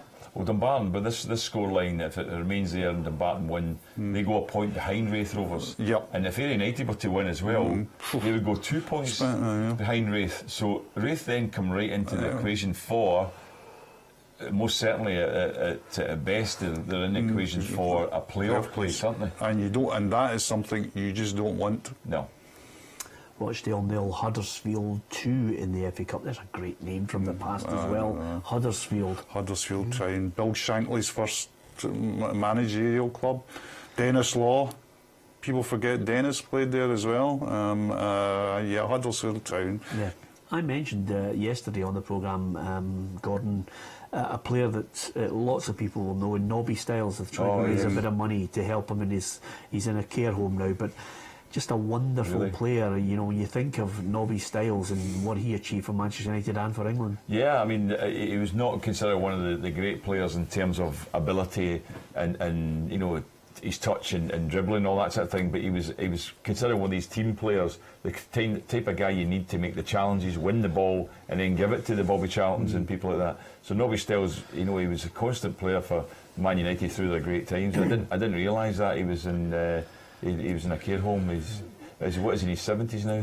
Yeah. He's also Alf Ramsey. Also put the whole of England's World Cup on the line for him. There was a situation. There was a situation where he Styles in, I think, the quarter final against France had committed like a grievous bodily harm or so, and the FA said to Ramsey, would you consider not picking him for the rest of the tournament because of the international outcry? And Ramsey said, certainly you'd not pick him at all, but you'll have to pick a new manager. So Styles played on. Really? I know it's not a big footballing question, but was Harold Wilson from Huddersfield? He was indeed. There you go. Okay. Well, that's for the younger members, the younger watchers, he was the Prime Minister of Britain at one time. But Harold Wilson didn't play for Wolves. No, he didn't play for Wolves. That's what's called taking you right off on a tangent. Nobody knows. Program I was watching. Yep. Okay. Chelsea 3, Brentford 0. Bringing it back to the football. After all, Ivanovic scoring the goal there for Chelsea. So they are coasting there in that match, and another name from great days gone past. Middlesbrough 1, Accrington Stanley 0. They actually, with the advert, forced me to drink even more milk in the 80s. That's all I'm saying to you, because there was an advert getting kids to drink more milk, and the two boys were in Liverpool, and they were Accrington Stanley. Who are they? I don't remember the 80s. I was drinking something else rather than milk in the 80s. I don't remember much about it at all. There's always a feeling this programme it just veers off at the left and right, but I have to try and keep it back on track. I think they're League 2 now, aren't they? Accrington Stanley are League 2. I think they came up, they were out of the league, and then they've come back into it, haven't they? But you take Lincoln City, or beating my old team Brighton, they're not even into the top divisions. Yep, absolutely. Clyde 1, Arbroath 2 is the scoreline there so soon after getting the equaliser, but Dick Campbell, as ever, you can always just picture Dick at the trackside, Ruffy, with the cap on, offering his instructions in his own inimitable style. Yeah, I've heard that some of his team talks after the game are quite hostile. That's the word I was looking for, hostile. But nevertheless, he gets the message over, and it's changed days, because quite a number of people tell me that footballers can't take anyone shouting at them these days, Gordon, which I find amazing. I was listening to all of us talking about the Craig Gordon and how he wouldn't have been. Ruffy said he wouldn't have been happy that he was being dropped. Well, whoop-de-doo, the best of players get dropped, and they have to Yeah. You have to bounce back. It's about your mettle. I think Craig Gordon showed tremendous steel to take the criticism, work on the problem that the manager had highlighted to him, and he's back in and he's reaping the rewards. Absolutely. I mean, you're right. It's a case of, it depends on what the manager, how the manager shouts. So because we experienced it in our day, you get shouted at a lot, and some of it was just personal. It wasn't even relating to the football side of things. It was just personal stuff. But and some players can take it and some can't. And nowadays it's getting harder and harder because the players they don't like that, and people are getting told in management you don't do that anymore. In football management, it was part of the scene, but not anymore. Yeah, Clyde won Arbroath to Ricky Little scoring the goal there. Arbroath going back in front in that match as well. Clyde with it all to do in that game. And we mentioned to you Chelsea coasting against Brentford. I can tell you they're also down to 10 men, Clyde, so it could be a difficult one for Barry Ferguson's boys to get anything from that game. Still at the moment, I think the main news in the Championship, Hibs with the all-important goal in their game, because we're looking at the other matches and still no word from any winning goal from Dunfermline Dundee United, so Hibs could stretch their advantage even further, Ruffy. Yeah, and I think most of you on the panel thought that would be the case, that Hibs would run away with that league. I didn't see it. I thought there would have been a challenge, and but if that's the way it goes, I'm sure they'll capitalise on it. And certainly at the home games, when you're getting 15,000 at your home games, that's the added bonus, particularly when you're playing well and winning games. Yeah, Facebook.com/Peter and Ruffy if you want to put a message to us. Thanks to Martin Ballantyne, who has posted something that I wasn't aware of. Just a quick update. He says, well done to Ayr United for the reduced price of £5 admission, because obviously the game is on the television. Nice touch and a little sensible approach to it all. I like Ayr United as a club. I think they're a good club. They've got a smashing academy down there that works very hard with the community. I like their manager a lot as well, Ian McCall. So that's another good move for them. That's a smashing match tonight. We'll catch the second half, I think, if we dash off home, and that's what I'll be watching that. I think it's a hugely intriguing match in that league now, given them. And St Johnstone have scored to Murray Davidson to take that game completely away from Hamilton, if there was any hope at all for I thought that would have been tighter, to be honest with that game. I expected St Johnstone maybe to win by a goal at best, but that's a very comfortable win for them. Yeah, and I'm still at this moment. Do you think there's a late bit of drama at the Tulloch Stadium? It's neck and neck at the moment, still waiting on that first goal, Ruffy. As we've sat here week in, week out, there's always been one game who's come in with a late goal. It's usually against Partick, though. Yeah, particularly at home. But I think the way the game would pan out. There was one game in December they scored a late goal, wasn't there? Yeah, you would think that Inverness at home advantage would be trying to get that goal, and Partick Thistle would be trying to make sure they don't. But as I said, did I say there was 2 games last year finished nothing each? Yeah. And I said I don't think this one will today, but so there you go. Yeah, well, you're right there, Ruffy. Partick Thistle can brag they kept 3 clean sheets at the Tulloch Stadium, but I'm sure Alan Archibald will know the significance. If there's a goal there, that really will be to their benefit in the bid to try and steer clear of the bottom 3, and that's the key area there. Inverness I've picked, Kilmarnock I've also picked in there, and I also think Hamilton Accies, and on the evidence of today, the board at Hamilton Accies stick by their managers. They don't really suffer from any kind of knee jerk, but right now Hamilton can't buy a win. Yeah, and the problem goes beyond the manager. The problem goes that you're battling with a reduced budget. I mean, everything's about money, and it's the most important thing for teams in any position in the league, but certainly down the bottom, is looking for guys that can score goals, and they tend to cost money. So I think Hamilton are in a real difficulty down there because they literally can't win games, and they're finding it difficult to score goals. You're right. The thing is, the last league game they won was in October. You know what I mean? They beat Aberdeen at home in October, so St Mirren have scored. Well, let's go to the Paisley Stadium to find out exactly what's happening there, because maybe, just maybe, the fight back is on. Kevin Harper. Game on, Peter. Rory Lloyd makes it 2-1 to Falkirk. Great finish from Rory for St Mirren, brings him back into the game, gets the ball on the edge of the box, cuts inside, does a little jink and puts it across the keeper into the bottom right hand corner. A wee lifeline for St Mirren. Hopefully you know, Jack Ross will be hoping that they can push on. I didn't see it coming, Peter, to be honest. They were probing a little bit, but nothing coming forward. But back in through Rory Lloyd, 2-1 Falkirk. Oh, there you are, Ruffy. The fight back's on. They'll know what's happening at Starts Park. They'll know they need to try and get something. What do you do at that point if you're a manager? You just throw caution to the wind, throw another striker on, be brave? Yeah, I think you have to. You know, you have to get the fans on board for the last 12 minutes of the game. You know, and at least it gives them a bit of hope. Because again, you know, if St Mirren don't take in at this game, the fans like to hear their voices. We've already had the manager in amongst them. And again, we'll be the same today as the scorelines filter down. That's another nail if it stays that way for St Mirren.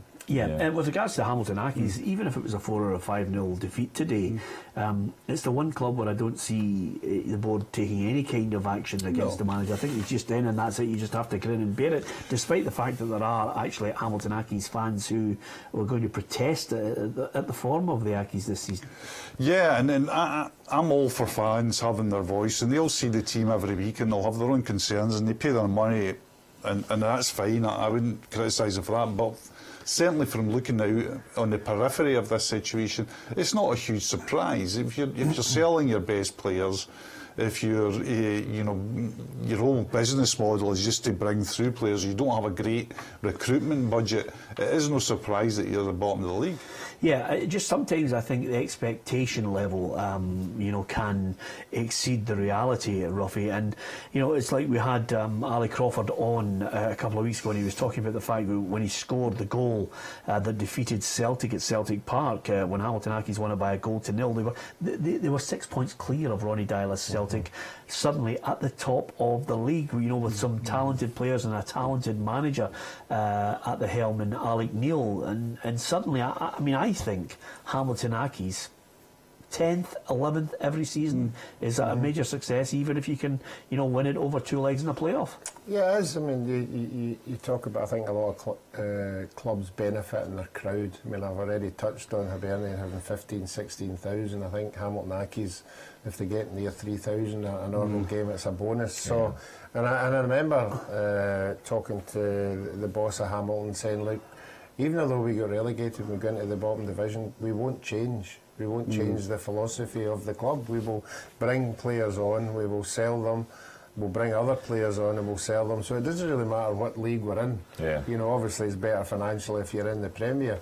But that's the way they are, and that's the way they'll stay. Yeah. Berwick Rangers are losing by 2-1, but rather worryingly on their official site they're mentioning the fact it's snowing now in Montrose. That's the worry as the weather front kicks in everywhere. We've still to really actually suffer any great cold snap across the entire country. Yeah, the cold snap that we'll have to bring in the cards for one Saturday because there's no games. It's just play snap for 4 hours. Yeah, I mean, the cold snap hasn't come, and it's just as well because there's you know, with that in the top division, there's a lot of midweek games now because of that little break that they took. The wee January break that they took. Yeah, I'll tell you, Newcastle won't be thinking about FA Cup dreams. They are 2-0 behind to Oxford United. I still have in my memory that Newcastle side that made the FA Cup final, and in the end, everybody was talking about the build-up to it for a certain Malcolm McDonald, and Liverpool trounced them. That's right. Yeah, maybe the point that Hugh made earlier on is quite significant. There you've got Brighton and Newcastle both losing to lower division teams, but what's their concerns? What's their criteria to get promoted? No. You know what I mean? Interestingly, Oxford United, I don't know who scored the second goal, but the first goal was scored by Hemmings, which Paul Hartley would be looking rather poignantly at that scoreline, you know. He scored the second as well. I don't think Dundee will be involved in it. I might be wrong. Ruffy, do you share my view on this? Well, I don't know about that. I think it's the run and not scoring goals, and you know the fans, as we know, you need a steady board when the fans start turning on them, and I don't know how steady the board are up there. Yeah, but I keep saying it that they have to take the blame for this. You know, they have to take the majority of the blame for it. But as we've seen on numerous occasions, sometimes that's not the case. Yep. And the Newcastle side has had 9 changes to that team, so that gives you an indication of the way they're treating it. I think sooner or later there's going to be a meeting called where all the high heads will get together, or as they say in Scotland, the high hegians will be getting together to have a look at that. Forfar Athletic 2, Cowdenbeath 1. So from being a goal behind, suddenly that game has turned on its head. It's Forfar leading by 2-1 now in the Premiership in Scotland. A good win for Rangers today by 2-0. Still waiting on that all-important goal at the Tulloch Stadium. Ruffy's keeping a close eye on it for us. Inverness Cali Thistle against Partick Thistle, no goals there. As far as Kilmarnock, I think Chris Boyd will lay claim to the fastest goal in Scottish Premiership history. He scored after, well, they're looking at it as possibly under 11 seconds, maybe even under 10 seconds. It's a fantastic record for Chris Boyd to hold. Of course, he's up there as the all-time Premier League top goal scorer as well, so that would be an even better one for him too as he reaches the twilight of his career. But it's still not enough to give them victory. It's 2-2 against Ross County as we head towards the final minutes of that game, and there's no worries for St Johnstone. They are 3-0 up straight off the back of that promotional video. They're still singing and dancing in McDermott Park with those 3 goals, Ruffy. Yeah, they certainly are, and I think we all know that St Johnstone are on their day up there. They're a very difficult side to beat, and we've seen the bigger sides going up there and really struggling. So yep, and I'm sure the younger fans will all be singing that wee song. Every goal. What was the song? What was the song again? The Blue thing. The Blue song. Okay. I mean to sing it. Absolutely. Wickham have just scored again. Tottenham had pulled back the 2 goals to be 2 each, Peter. Wickham have gone 3-2 up. There you are, and that could be another one of those shocks in the FA Cup too. I've got to mention Aberdeen from last night as well. Certainly watched that game with great interest, and if you are a football lover and you talk to your pals about great goals, if you haven't seen it yet, Niall McGuinness, when the ball comes to him about 20 yards out, takes a little touch on his knee on the right side and then left-footed catches it beautifully in the volley into the back of the net for the Dons. It was a sensational strike, and of course Niall McGuinness had a great game because he set up Ryan Jack for the opener and then popped up with another one later on for Aberdeen to seal all 3 points. Nice to do that when you're looking for a contract extension. Yeah, and obviously other clubs interested in him as well. We've heard of Hearts. I'm sure there'll be championship clubs in England having a look at this. A player, remember, it's come back from the Euros as well, where he did well. So he's got a pedigree. I think he's a really good top-class Scottish in the top league professional who could, with a bit of luck, I know he's been down to England and didn't quite work out for him, but could be a bit of luck, be a championship player as well. So there'll be offers for him, and Aberdeen might have to make a quite significant offer to keep him. I just get that feeling that I think he's probably, if anything, if he does leave Aberdeen, which I'd be hard pressed to suggest that he would, Ruffy, I think Hearts will be sniffing with great interest again. If suddenly they even got a modicum of positivity about him moving to Edinburgh, I think they'd be in there. Yeah, well, I mean, he's an addition to anybody in the Premier League. We saw, as Hugh said, we saw what he's done at international level. We saw what he's done against better players. He'd be a fantastic asset to any of these teams who are chasing a European spot. Yeah, absolutely. And of course, if there's any developments of the next few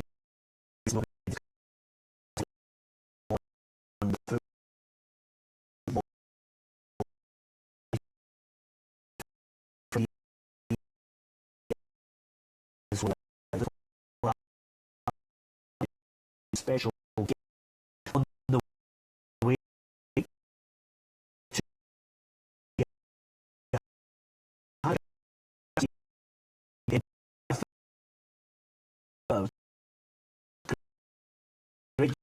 just get in the morning. Chat as well, because the way that this improved,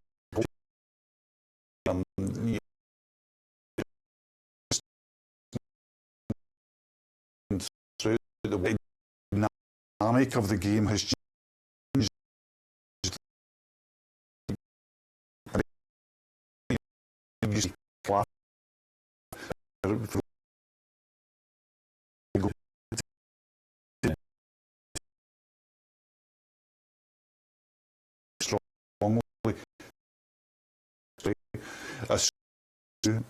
That's moving on. They've got a lot of other indigenous sports that'll maybe hold them back a wee bit, but it's incredible the way it's become really a universal sport now. Yep. In the championship today, Ruffy, I think Stephen McGarry will be looking on and thinking, St Mirren will be going to Kevin Harper for the full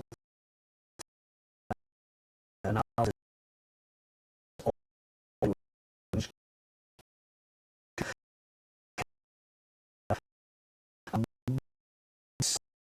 Top end table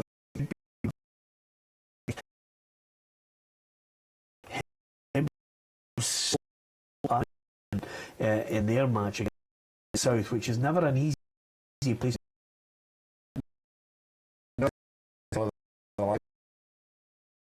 But that's just have a good side.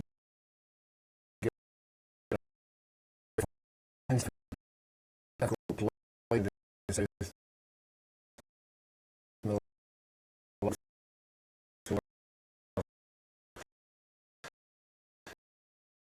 that's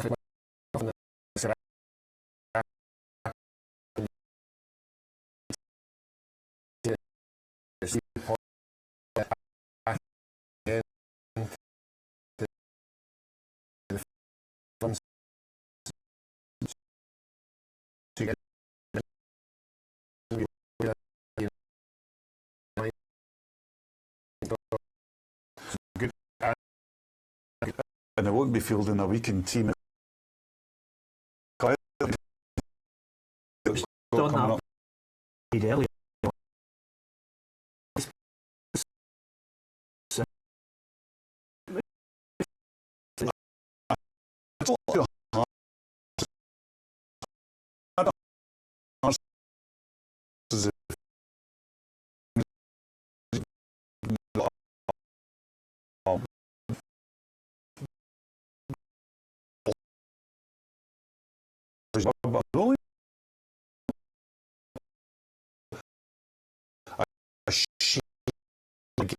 In percentage, it's 45.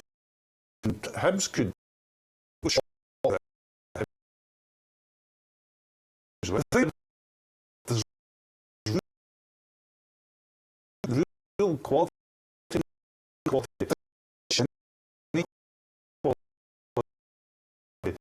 The race back at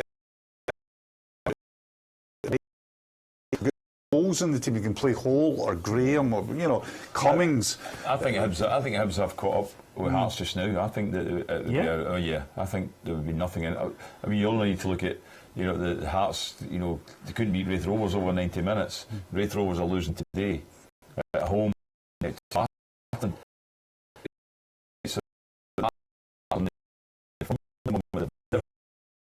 Have dipped. They've dipped. And I think Hibs have a chance. Yeah, I think you're absolutely right. You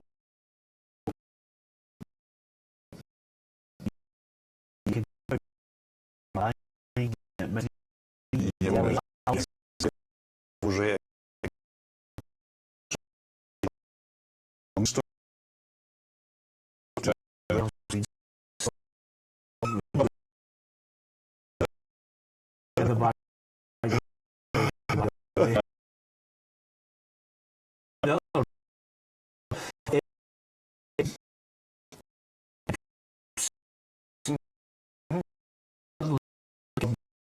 I think it's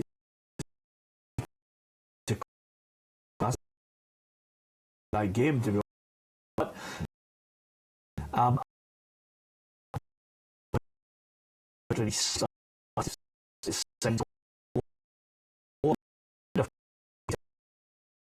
Is let's play a trade and then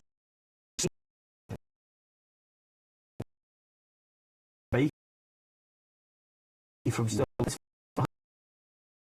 rock cabin.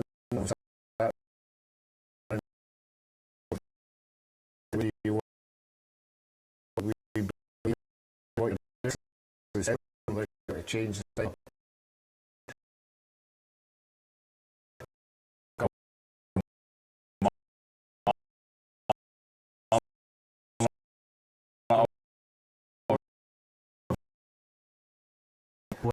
them, Ruff.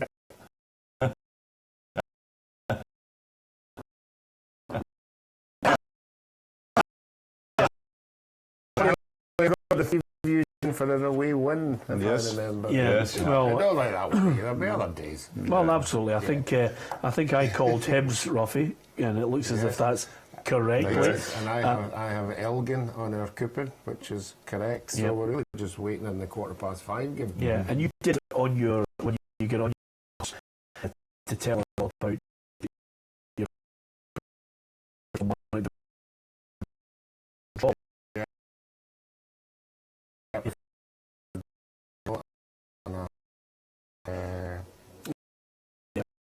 so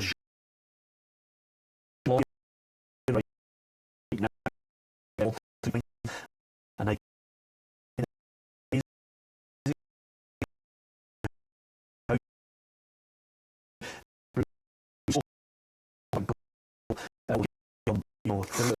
that on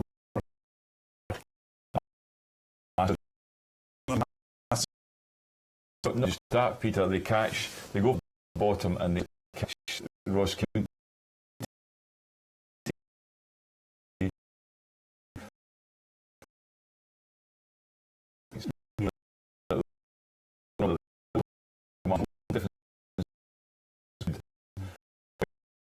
Less. Getting a win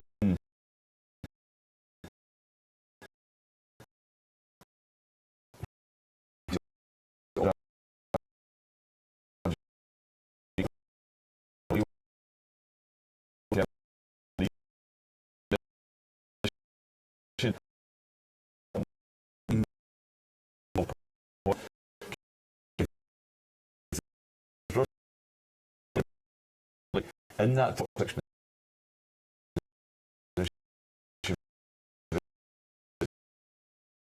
now the Got a huge pal because that game's finished. Comprehend.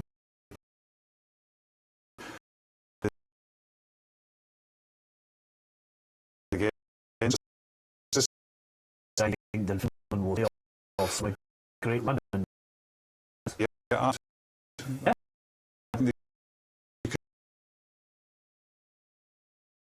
Good, I feel, you know, a good result for them today.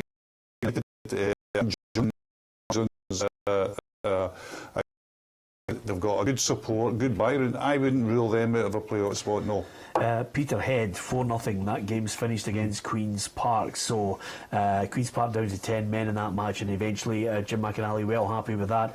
And as Hugh mentioned there, St Johnstone 3-0 against Hamilton Acton.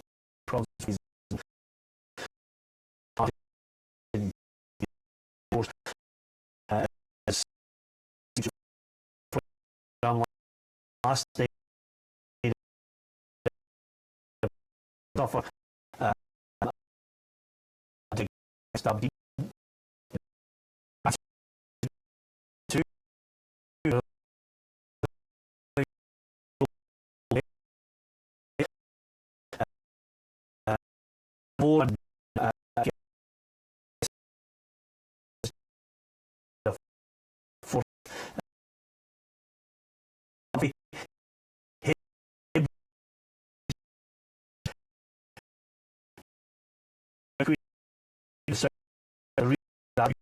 Result for them is Queen of the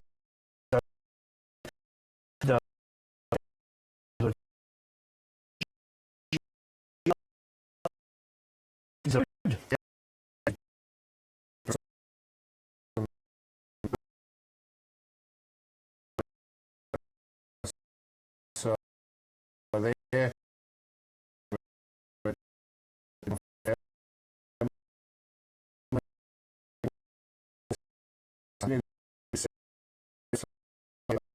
I think fourth I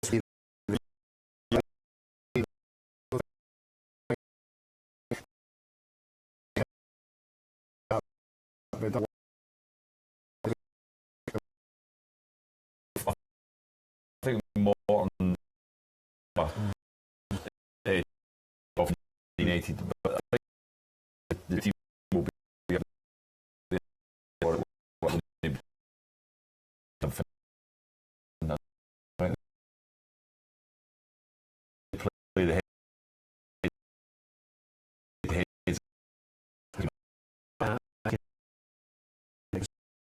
well, they're not thinking about FA Cup. I think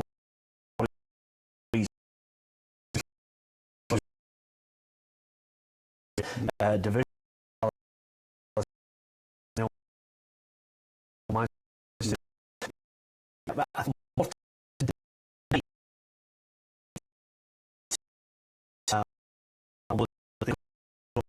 The 3-point result today, suddenly that draws them level with Morton. Yeah, and that's full time at St Mirren as well. So St Mirren have lost, and Falkirk have got that 3 points, which is absolutely crucial. I agree with you. And what the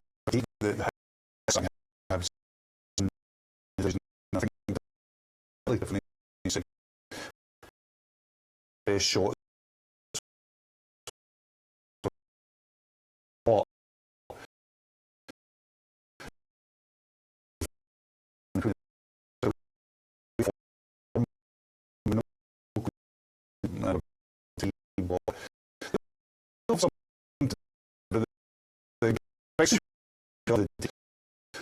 And that they're pulling away a line.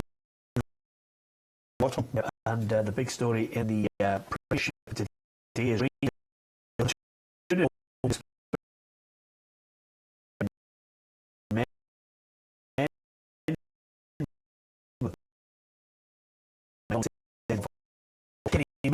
scored in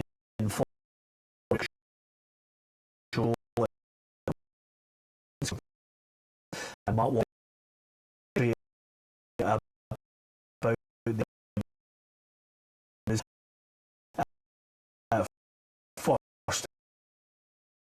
for game. Quite a lot of positive to look forward to. Back in second after Aberdeen had won 3 goals against Dundee at the scorelines with a 3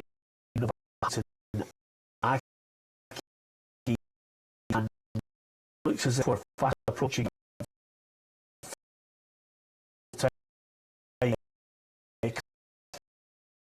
against Ross County. What a big win. Kilmarnock now move away from Inverness and Partick Thistle. It's going to be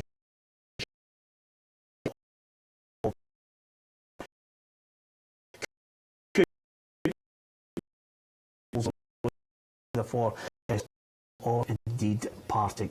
The full-time scores coming up next, and we're going to the Paisley Stadium. More misery for St Mirren. We'll hear from Kevin Harper after the break.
Welcome back to Peter and Ruffy's Saturday football show. Football north and south of the border, significant results that we will bring you in the next couple of minutes. Let's first of all go to our game of the day in the Championship. Kevin Harper's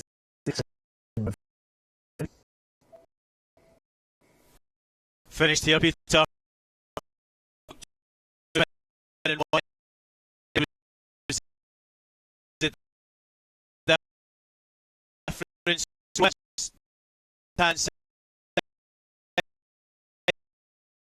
Cuts and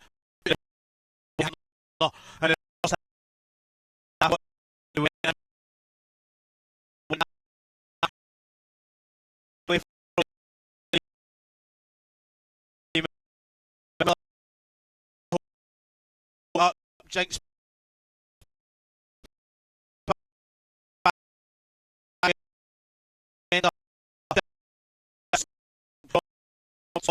from about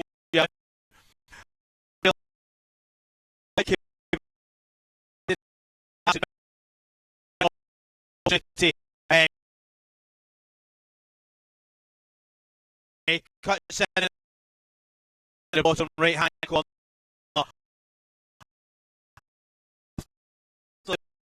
A little bit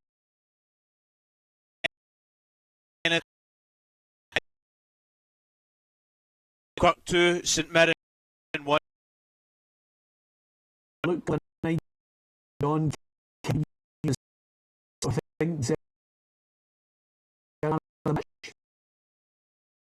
To be John for Real Thornton's inside.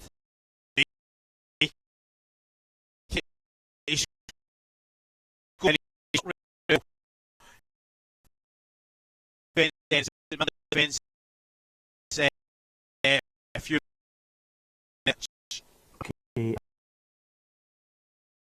Back to Kevin. Be player you never know.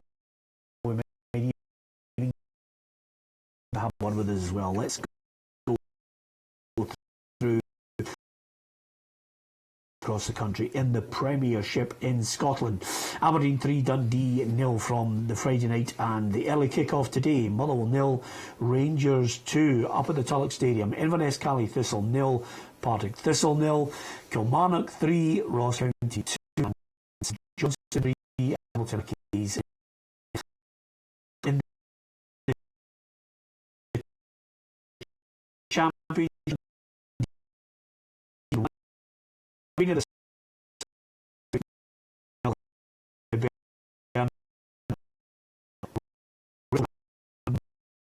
three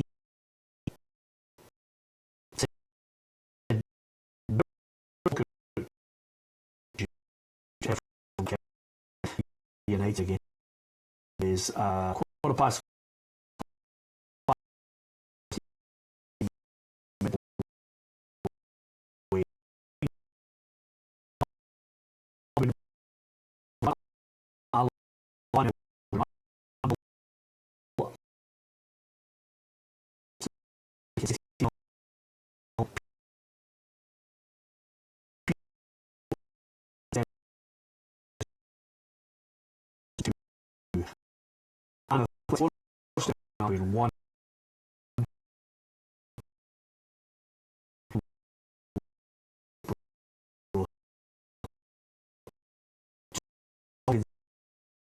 City 1 4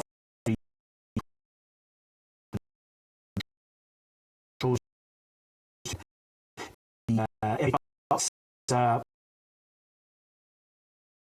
the Derby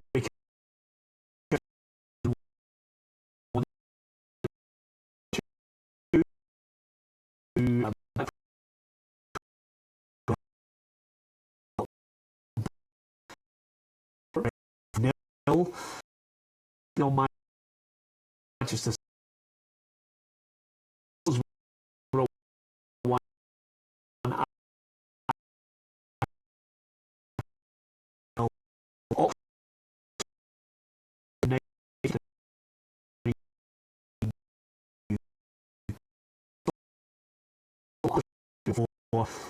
Tottenham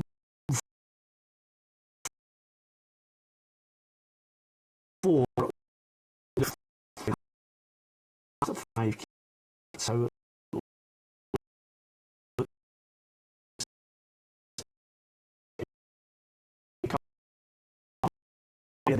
Ali's the winner for Spurs again.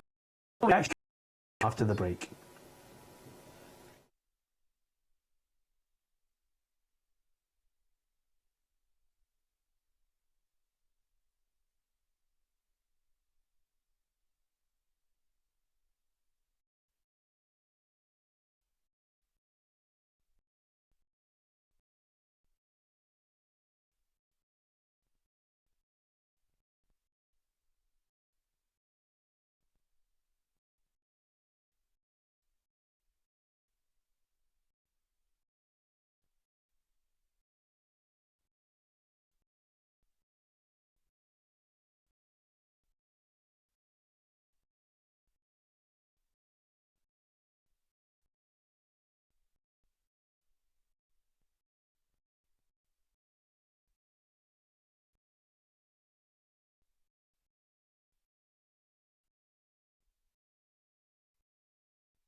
and Rough Football Show STV. Our panel of experts have a look over the games, the priority in Scotland across all 4 divisions, and we cast our eye towards England. If it's not the Premier League, it's the FA Cup, and there's certainly been drama in the FA Cup today. We will discuss that as well as the games in the Scotland. Big day for Rangers. And I thought of it in any mind, Gordon Smith. That Scott McDonald, because he thought he 4 minutes, he thought this was going to be an afternoon for them. I mean, you know, like it's still a 1.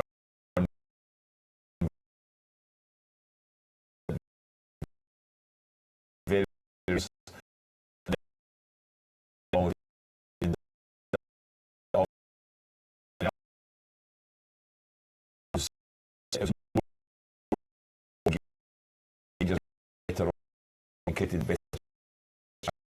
so that, I think they did deserve it.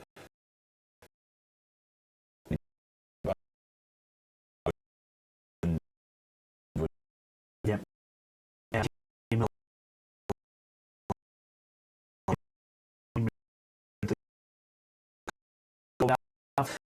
Thought 4 or 5 minutes composure, Holloway quickly regain passage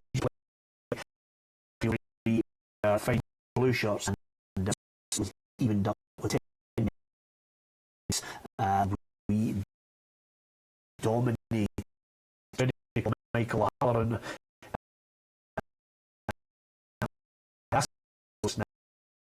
I'm sure of that.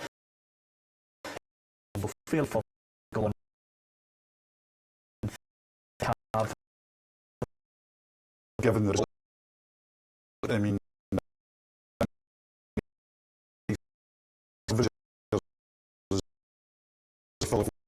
lean an away game with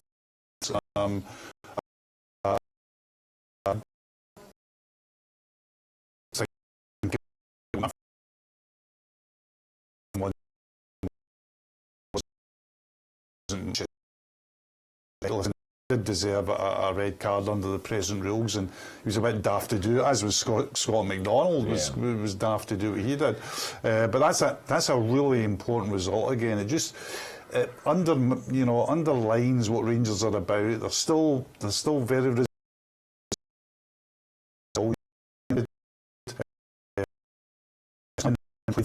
well. That's another good result for them.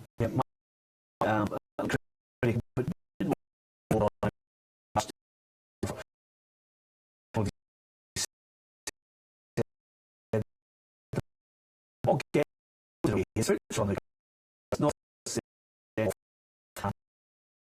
but I don't know if he made the decision. See again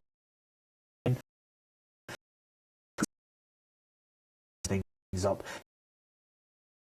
of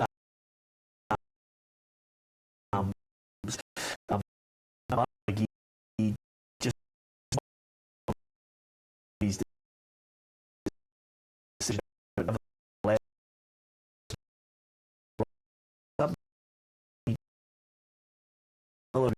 only for the I think a real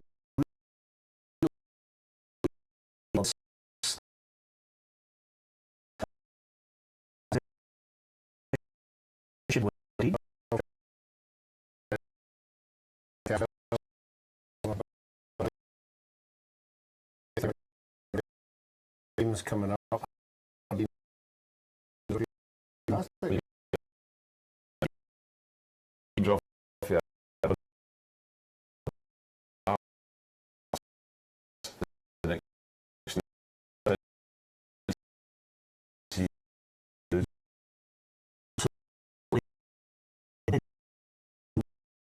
for Ham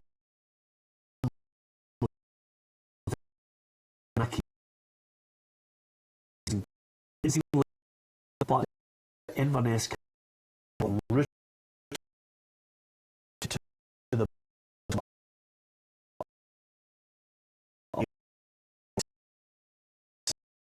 different solitary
back to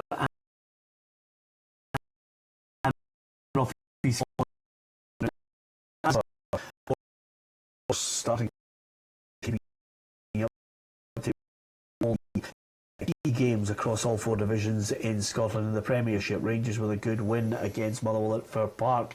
Kenny Miller once again stepping up to the plate with a crucial goal. Emerson Hyndman with his full starting debut chips in with the second goal as well.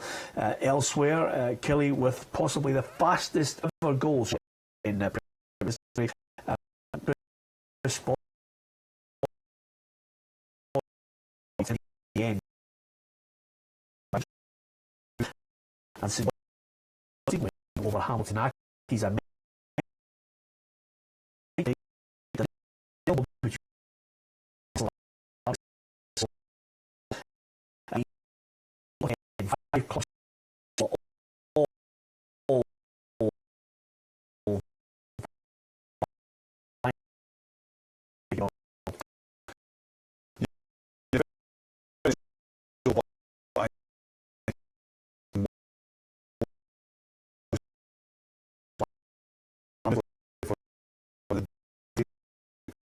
you know, period of situation, getting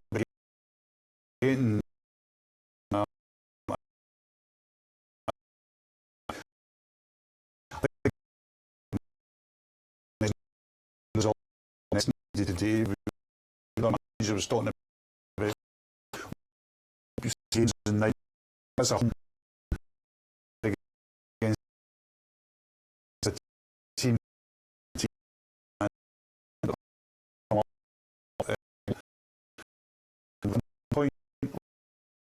minus done for Hamilton minus 14 goal difference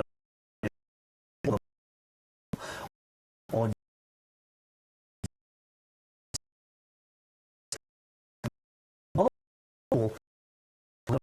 4 points ahead. They've got a game. Absolutely, 21. 20.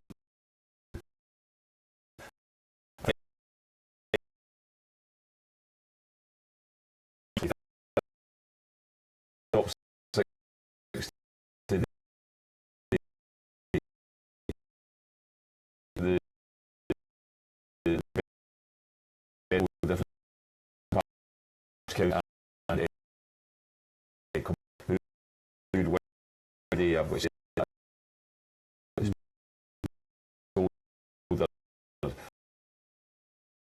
gets sold, and those they get a 3-2 win. They score 3 goals, and after being down 2-1, I think that Killie deserve a lot of credit for today. So they'll be delighted with that. But it's tight at the bottom, as I say. I would have thought if Kilmarnock had lost today, I would have said it was 33 teams. But Kilmarnock maybe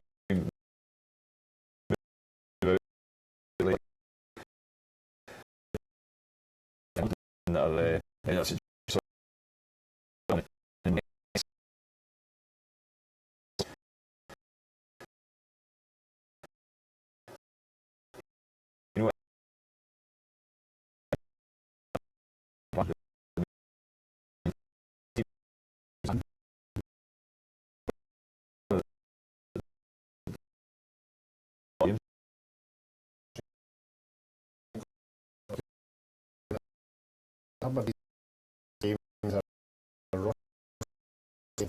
Celtic, Arsenal.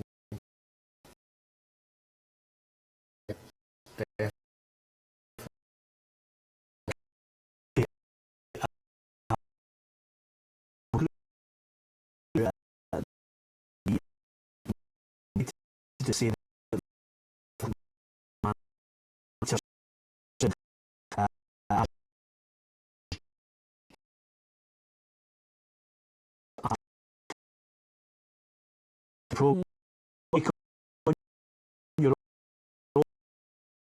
overall Peter after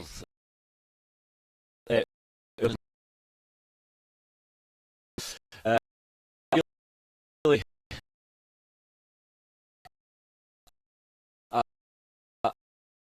we can our minds focused. So should we play off? I thought the result could be a lot clearer. We'd hit the bar. The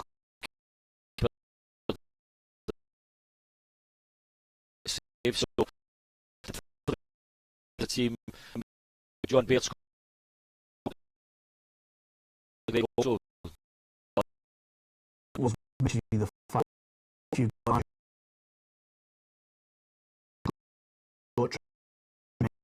tremendous. I mean, just keep the same deal at any time of panic about trying to make sure you're still in that top. I didn't realise our record was as good going into the game 1-7, Peter, but we'll take it. No, delighted. It's one of these ones where we come down to Paisley.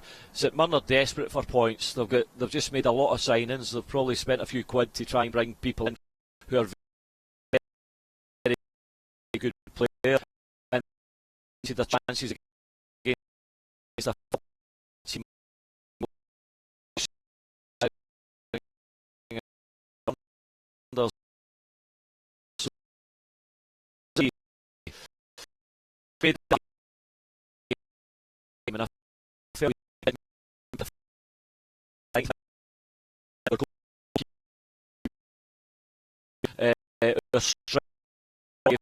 A problem. The middle of the field.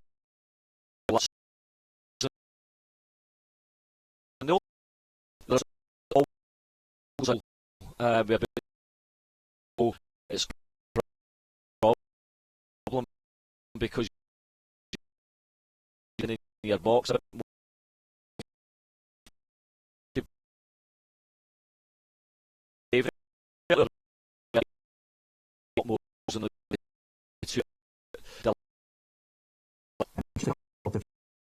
Over the next days, managers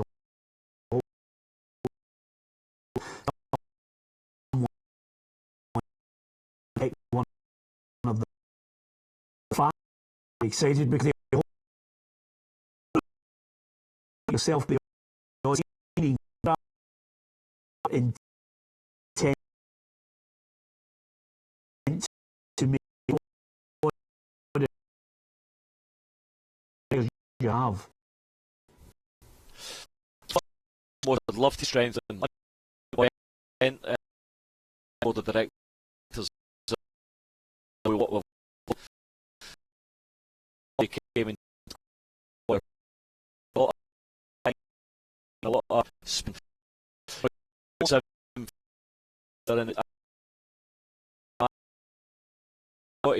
No,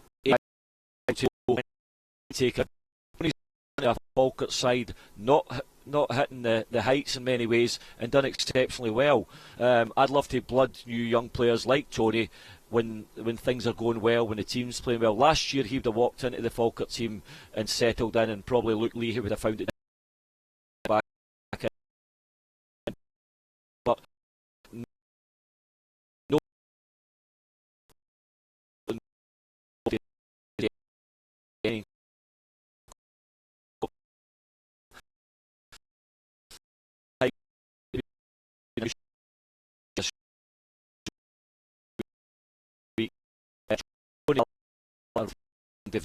if some offers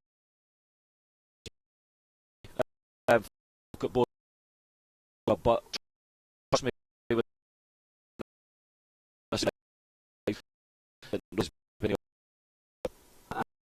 the point, Peter, you know,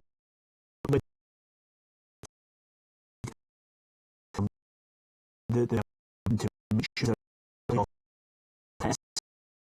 suddenly looking at you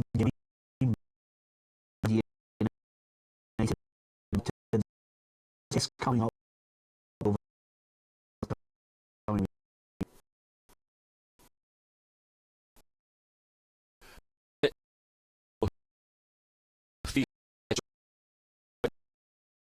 we could say right good target.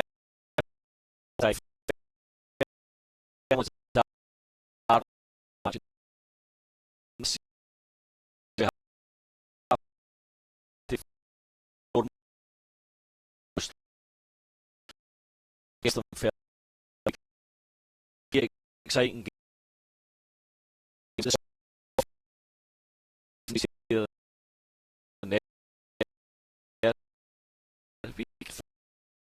capable 3, but same way that we're more than capable, keep it up and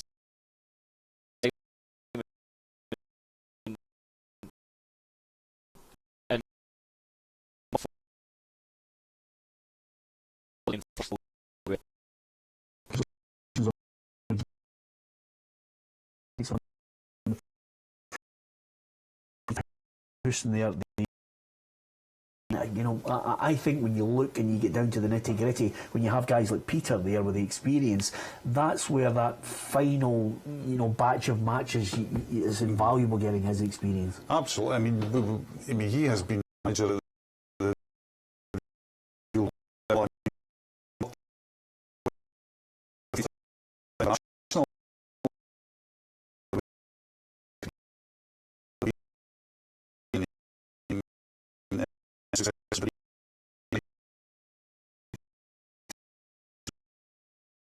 well,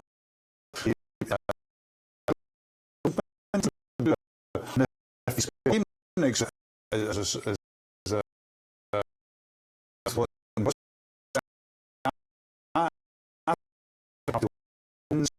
to you know to of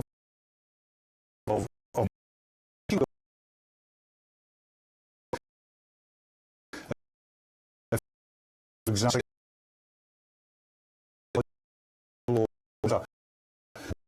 to Dunfermline because it would straight and make it a quite significant easy sharp huge result there for St Mirren.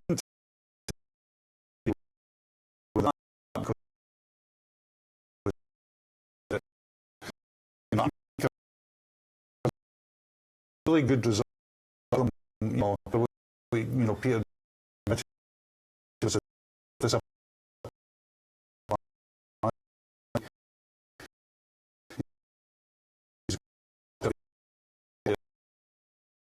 And nice. So Ali gone. He wasn't.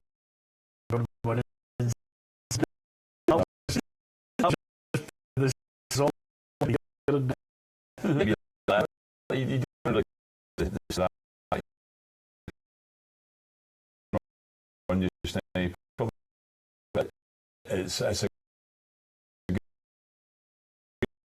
win. The team is a big lift. I agree. But you know, St Mirren, that's why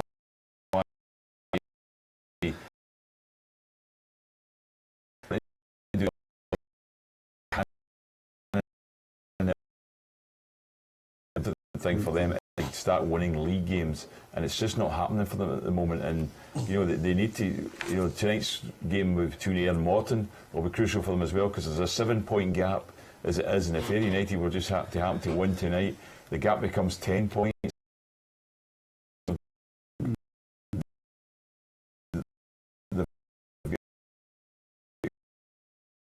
They've got Dumbarton and Aiken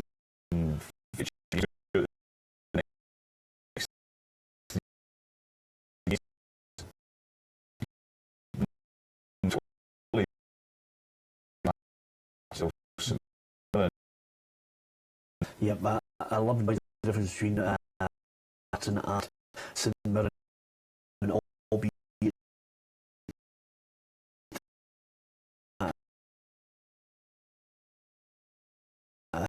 St Mirren. We're going to speak to each other. The Falcons.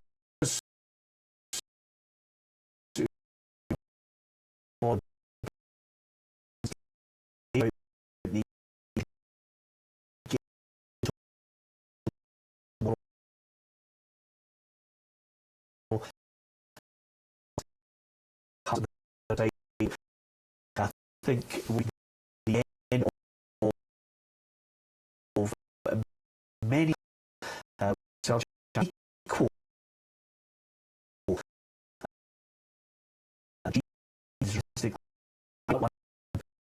to the St John's, they have a chance to beat that.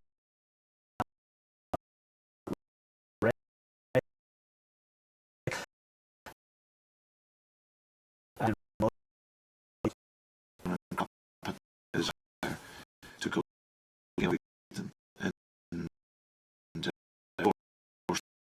in effect,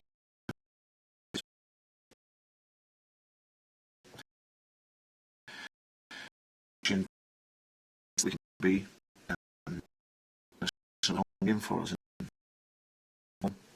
So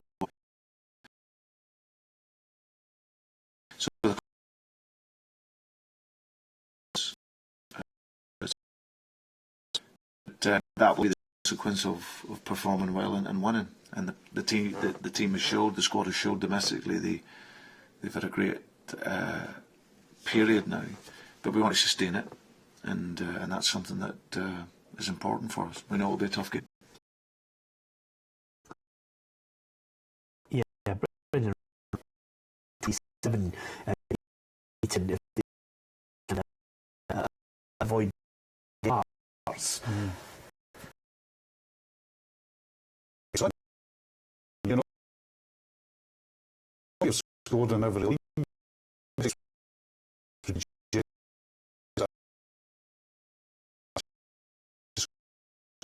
It's a three to get three. That I see that the way the Celtics is playing it.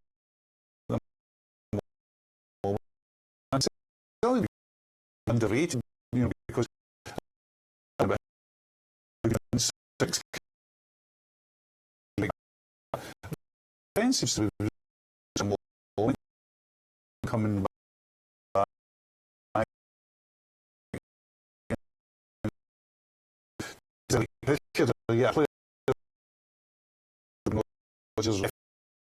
Yeah, I think that would be big.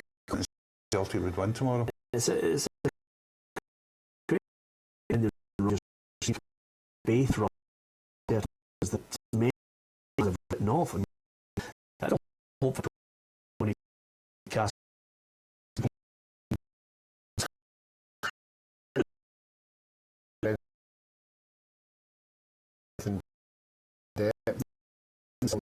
Will be in again. Well, it was well, a lot of people, a couple of bad games, but certainly this looks as if he's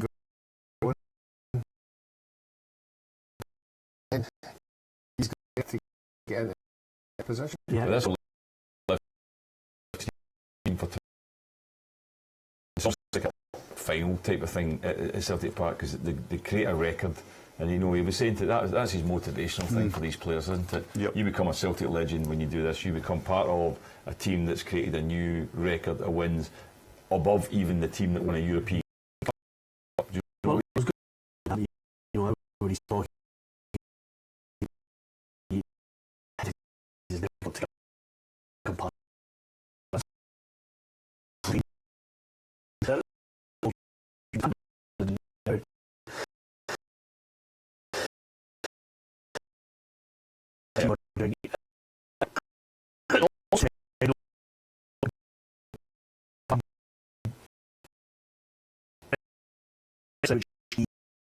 Winners.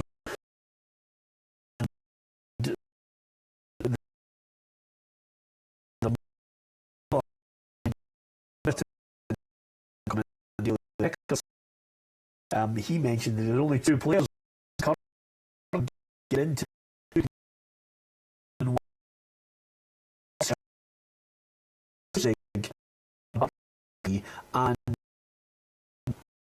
and that the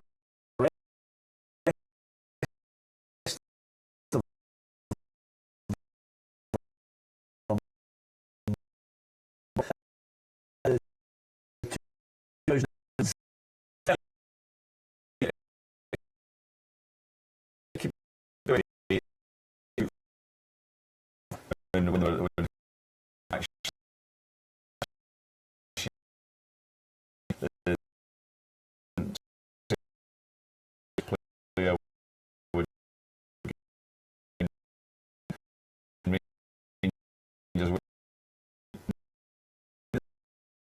players perform really well. It's hard to actually players. I mean, there's more money about and you go budget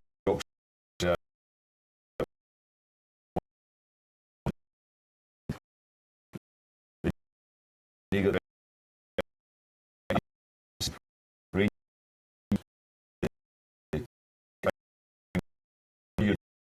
the cup winner.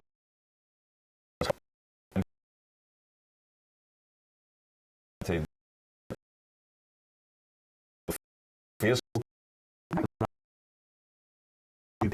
Easily because goals for Falk on the program is John. Sum up the goals and of course Falkirk's performance today. I think it was the performance was something like last season. We had a good shape about us, and when we got the opportunity, I mentioned John that it hasn't really been trying to get clearly else.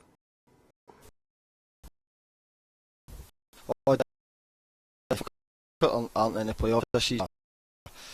It's a failure.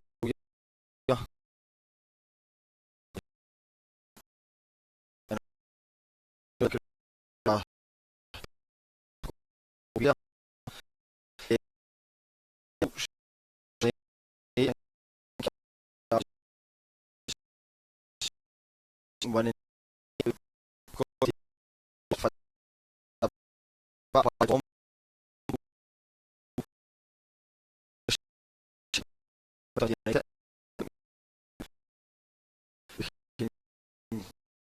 Yep.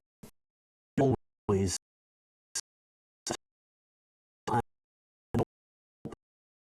is going today. Have been going this season.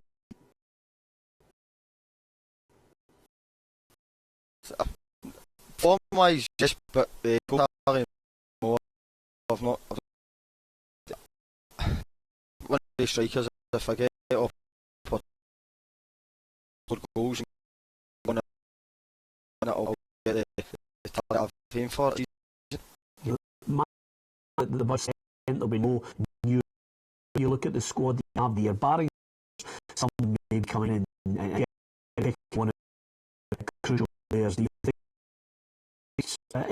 in reserve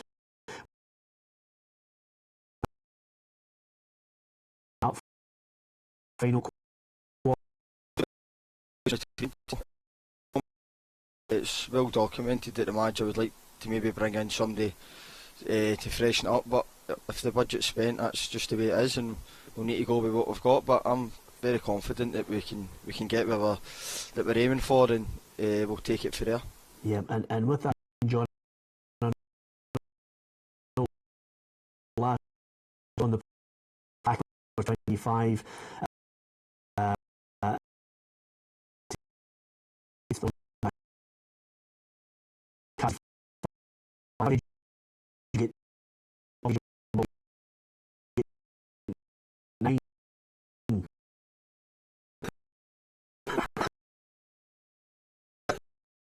Just put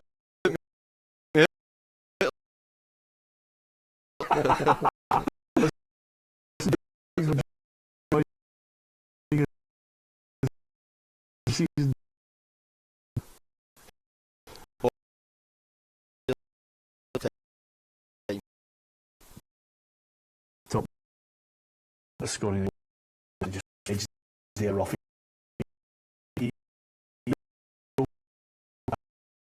When he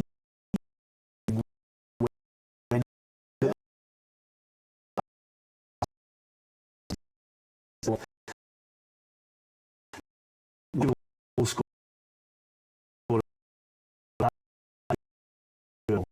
Yeah, as a lad, you know, he's right. Strive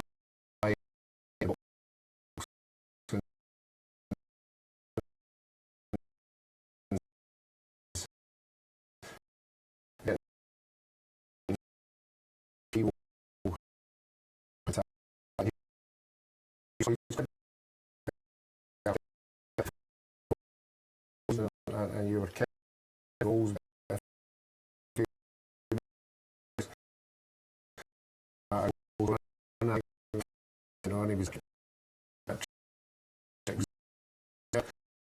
And he was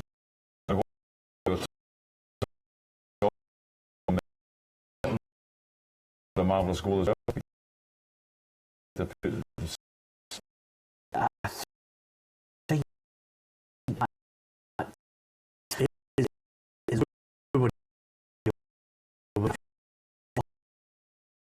Right now, Jack Ross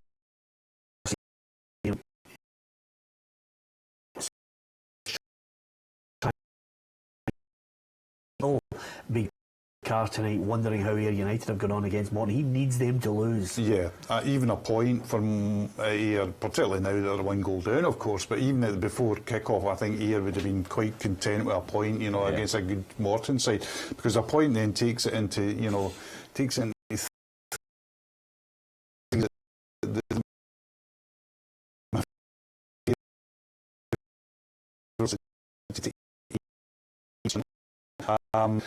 I think yes,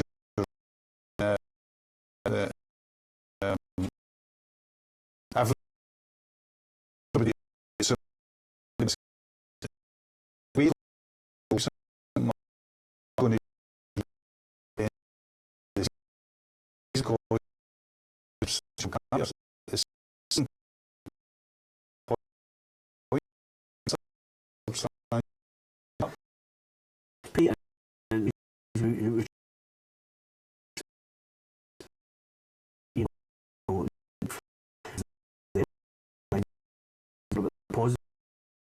goals are fantastic.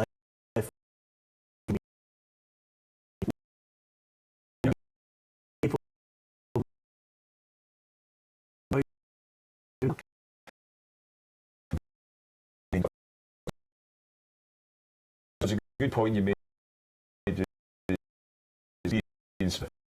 Same as Peter Houston, and it's the same.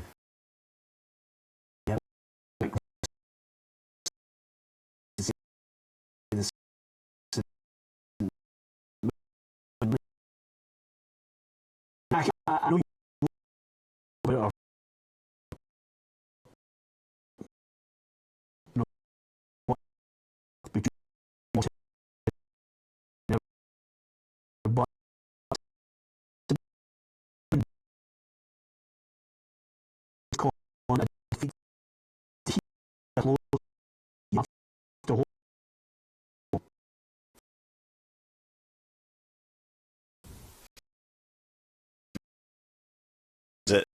The club takes the things yeah, I want that same. What's your overall view on the game today? Because it looked as if there was a fight back on when Rory Loy got the goal. Started the game really well, Peter. First 10-15 minutes we were good, created opportunities. We then conceded a really poor goal, and we had a wobble after that. The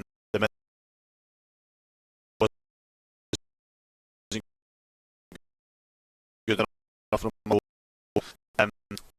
we probably comes to the game, but how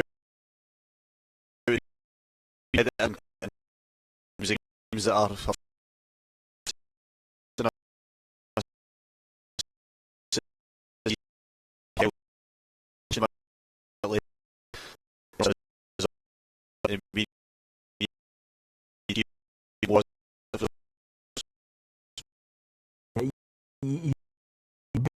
and trying to get players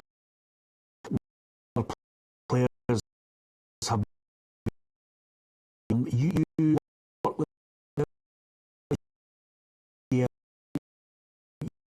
you can see about the time before now and then of the season.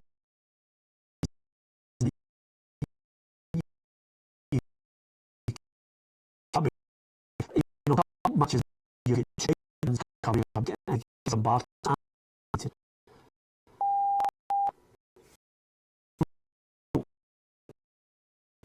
We've just like it's one little question we were about the answer for, which is of course delighted. Two big games decide to suggest that they're capable of bridging up. And the other remains like to do the job remains, because as soon as that goes, Peter, we're in trouble. So week in, week out, for as long as I've got the opportunity to in there, but we've been saying that for a long time now. But the new additions, I think, will strengthen us. Already today, Cammy Smith was good, Steve McGinn was excellent when he came on, and these players could be very important for us over the remainder of the season, and particularly, as you said, over the next couple of games. Yep. Well, listen, we wish you the very best of luck in trying to get out of the current predicament.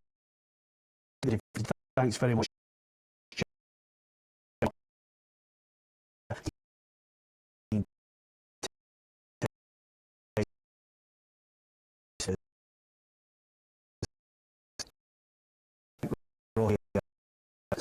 Boss,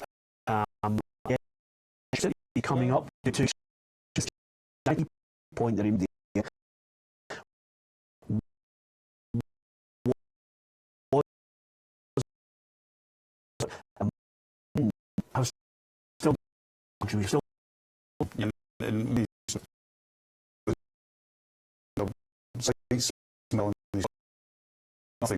Still so of I think he's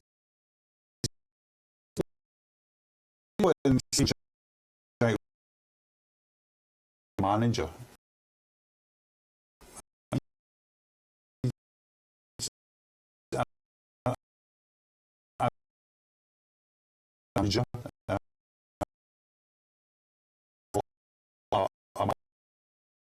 Up the league. There is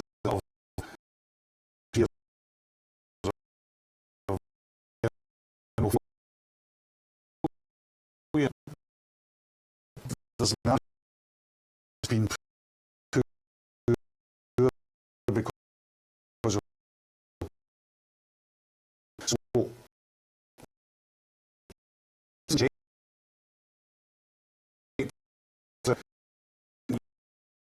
basically and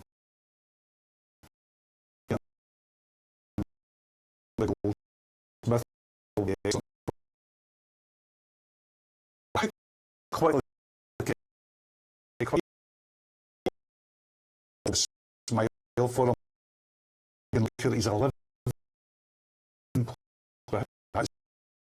so is light so he's got to remain positive about it. He's got to hope that his team gels quickly and the new signings come in quickly, but it still remains at 7 points at tall order. Yeah, and with the mention of the games against Dumbarton and Ayr coming up in February, I think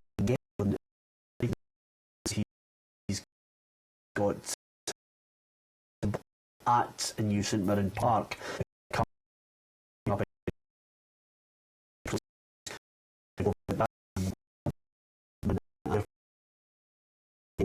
We're talking about that's the game.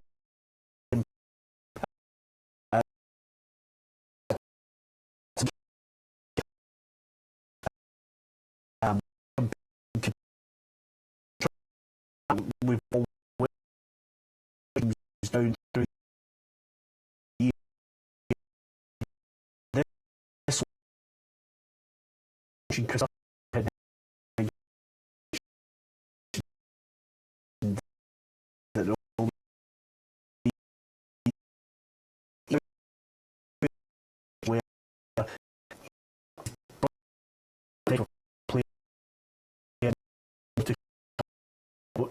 Henry you could.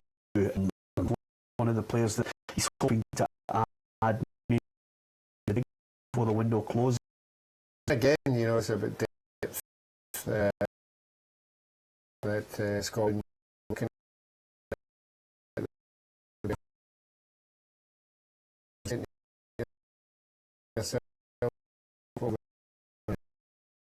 We always quite clear, but it's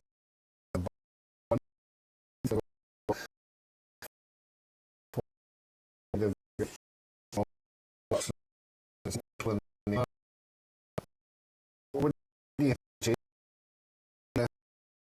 this guy gave? I would say some people would know their quality.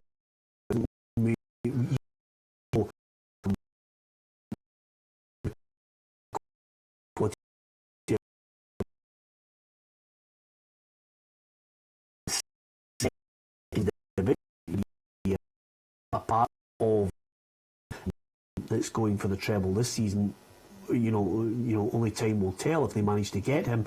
The other player that they brought in, Eboué Kouassi, he's a £2.8 million signing, Hugh. You know, that's the strength they've got against the likes of a Rangers and Aberdeen.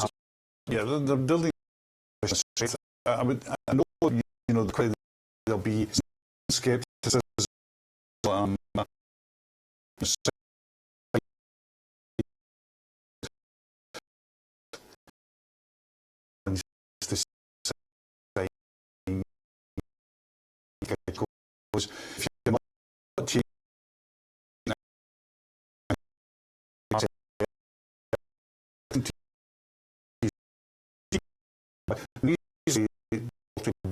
Skapovic is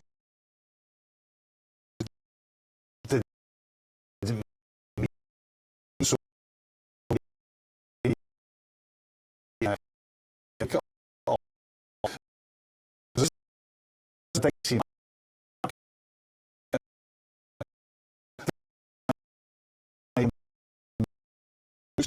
the teams will put on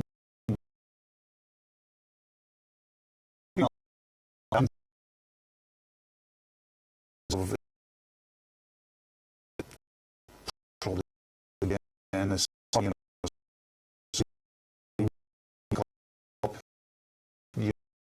he's up to I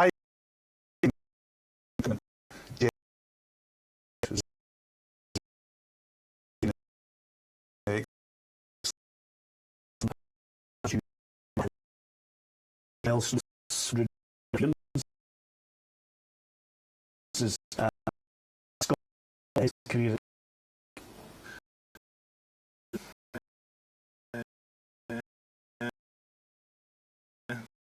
But I've enjoyed.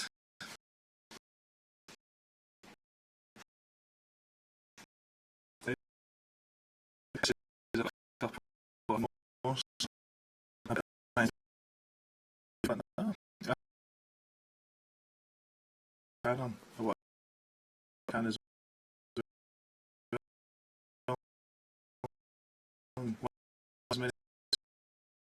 100 more in the legs. I wonder if there's any international games in that 100, Gordon Smith. I think his international career is going to be game by game now. I really do. I think he'll turn out for us in the next match against Slovenia, and if we lose that game, he'll retire.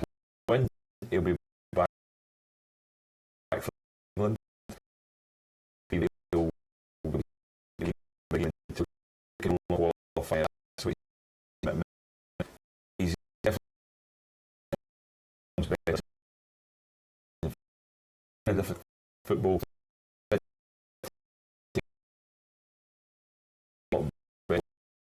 The real, and that looked as if he, and I think I'll take part of it. you to the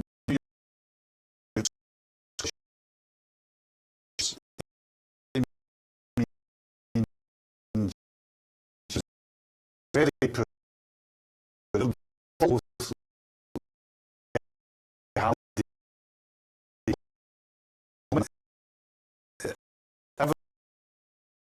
should be. Was Rodgers' big decision?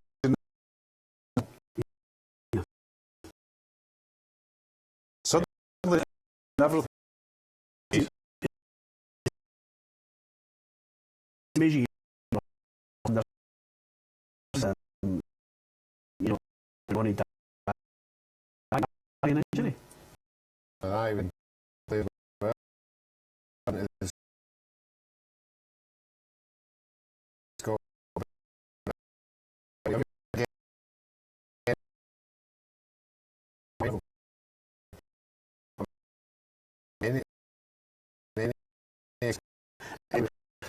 With all due respect, I don't think you really say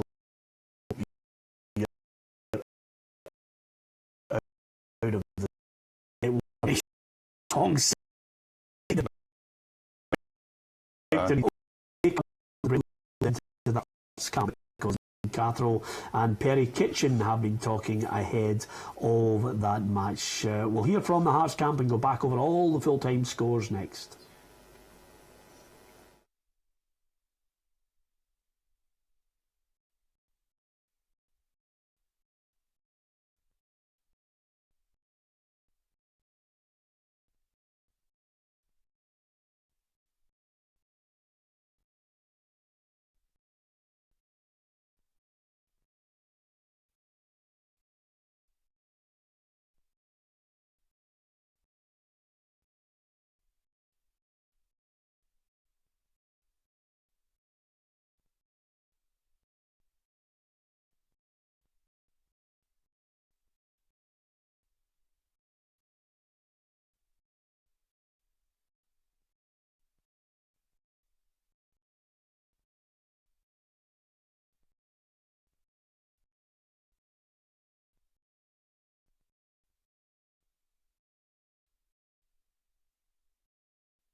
Back to Peter and Ruffy's Saturday football show, a day of drama across Premiership, Championship, League 1 and League 2. Of course, one match had an evening kick-off. Gordon Smith, how's it going? Morton against Ayr United. Yeah, it's quite an even match.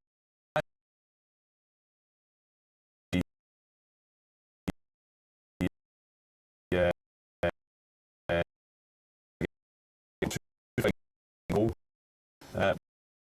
They're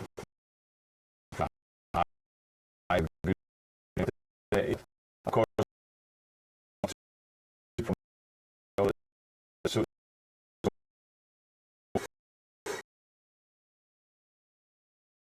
Morton and programme. Jack Ross with it all. More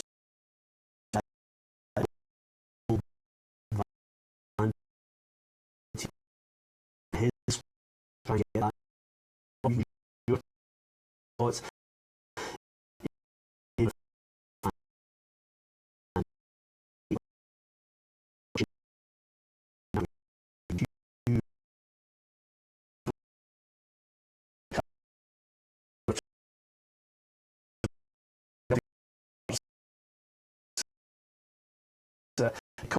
Cause just the boat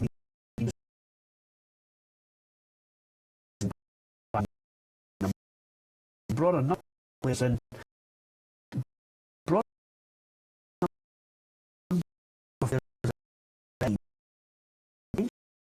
back position. Didn't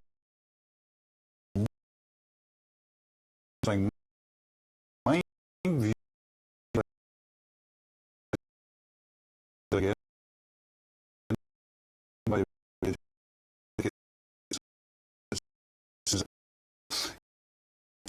defeat.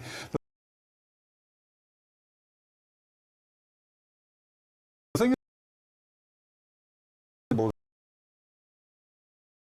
Craig Levein, but he's one to change not only just the personnel, but the whole style of the team as well, and that's going to cause turbulence before it gets it right, if indeed he does get it right.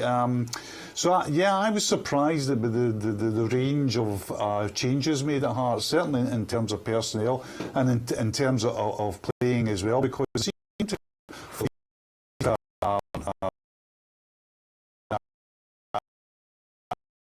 and a way of playing. Gary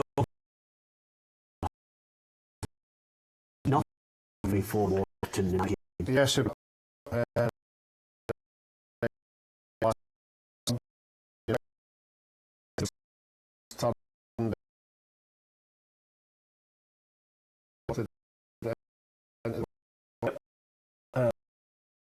Gary Oliver.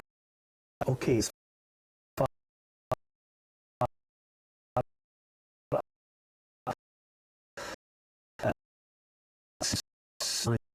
Ian. Okay, had an assessment. Celtic.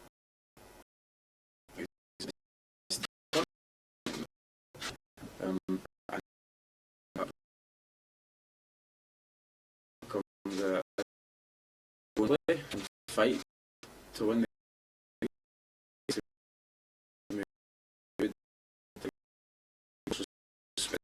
but it's difficult.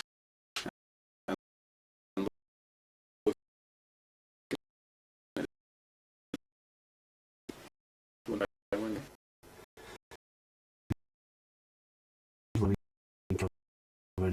think the difficulty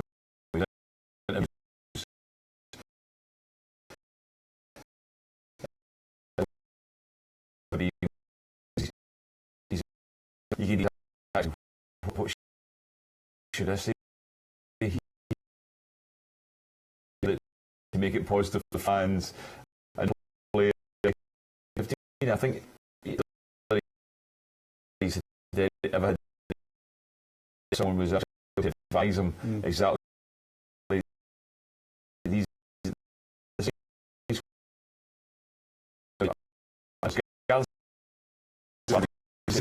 You know what I mean? That's what he should do. That's a general line from a lot of people as well. To say, try not completely blow our profession by giving us bland answers, Gordon. Of course, one man who was fairly forthright in his opinion was Perry Kitchen, the American, said that the half players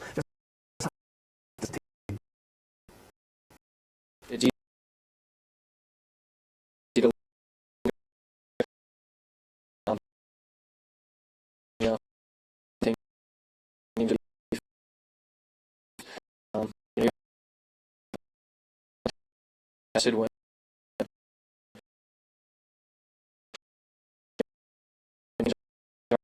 aren't going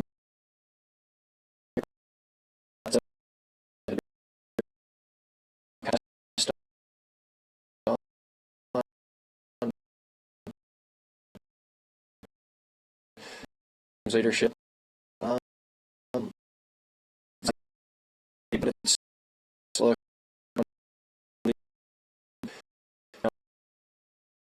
Not worrying about that could bring us down any outside.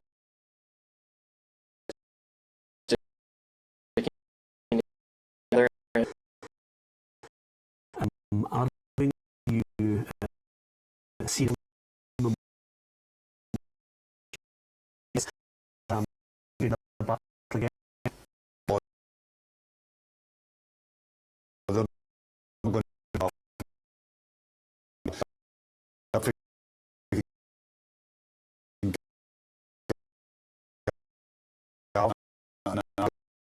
I don't see it. I think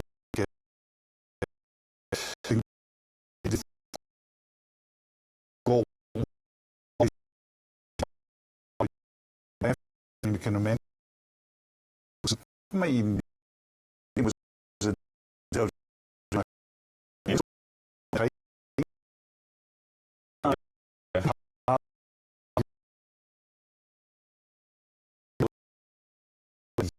yeah, the place that being 9 will take part 30. I wouldn't expect it means they would remain in a significant to see how you're right. You never know about signs if they're going to fit in or not, but he's getting the chance and the ability to make those changes. He's the one, and he'll be working along with Craig Levein to say, I want different players in this position, because I'm going to play this style of football. So to give until the end of the job, he's about the 6 Aberdeen. You know, the guy he was on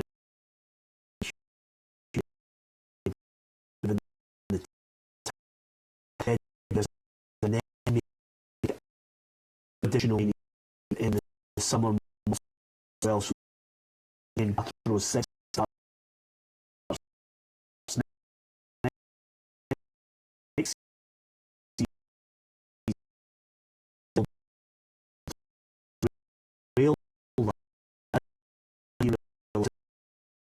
the manager. I just mean when he'll press lose at home.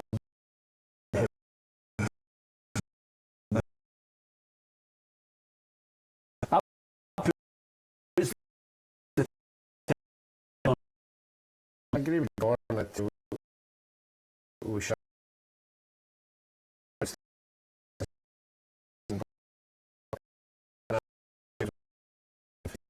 have to write a story.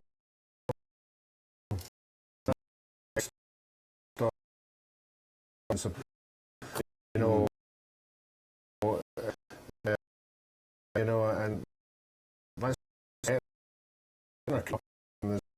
you know,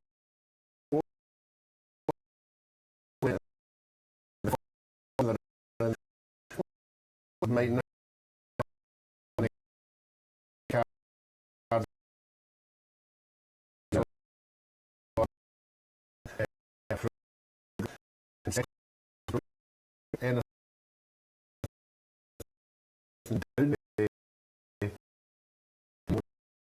So she's already connected.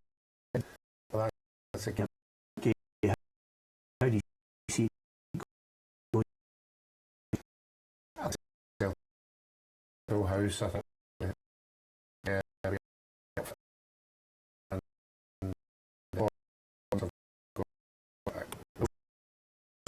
Be a draw. I can't see them winning at all, so I'm going for a Celtic win. I think Celtic win because it's a big game for them. I think, as I say, they'll be fired up for it. He'll want his best side out. He'll be highly motivated, so I could see a Celtic win. Yep, Hugh. I'm the same. I can see nothing else other than a Celtic win. Okay, Ayr have managed to pull a goal back.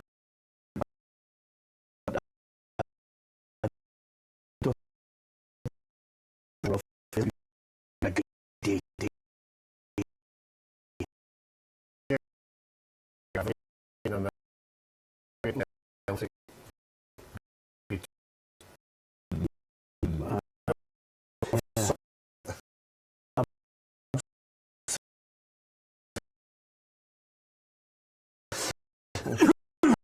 Last no scores.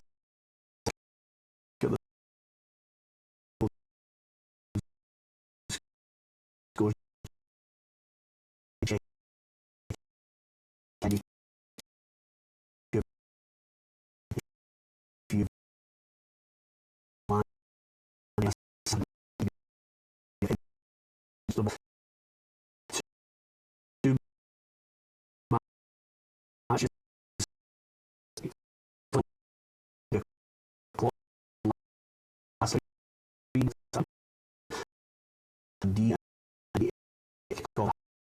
Model Rangers because Inverness 0 3 Ross County 2 Hamills 0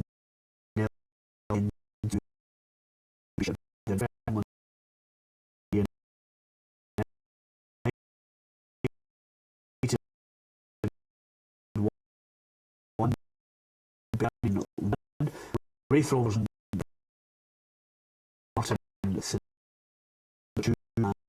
United one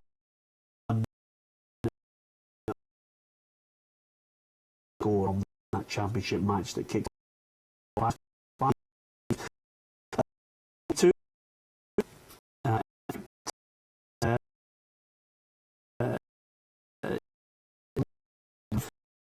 club 2 4 for 3 Cowdenbeath 1 Montrose 2 Berwick Rangers 1. Did I miss League 1 out there? I think I did. Albion Rovers 1 Alloa 1 East Fife 0 Stranraer 0 Livingston 3 Brecon City 0 Peterhead 4 Queen's Park 0 and Stenhousemuir 4.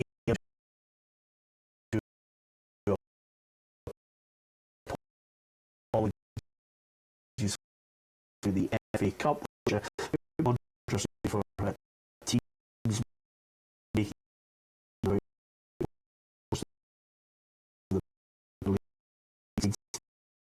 making change. Last night, Leicester side it was Brecon County 2. Today the early kick off Liverpool 1 Wolverhampton 1.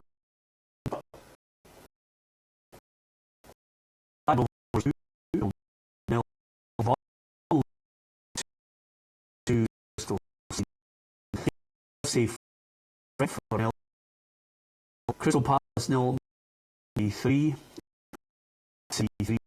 and Hove Albion 1 Hillsborough Stanley 0 Oxford United 3 Newcastle 0 Rochdale 4 Wickham 3 and 0 Arsenal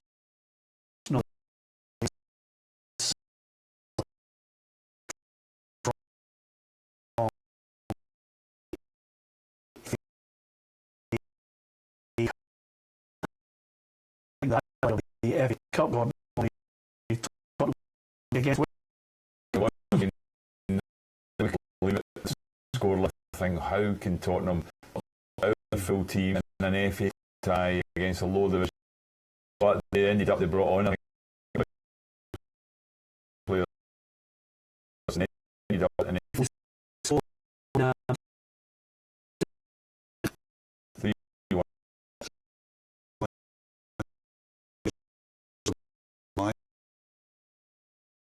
so that might be hope that they can maybe turn it. Okay. Thank you very much to Hugh MacDonald, Gordon Smith and Alan Ruff over the course of Saturday afternoon. That's just about it from us. There'll be reflection on Celtic against Hearts tomorrow at Celtic Park, and also Mark Guidi and Alan Ruff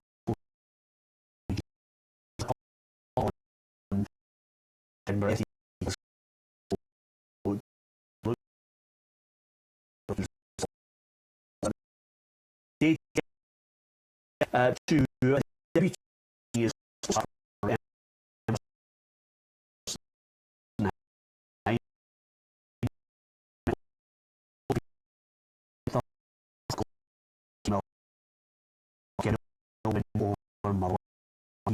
Good night.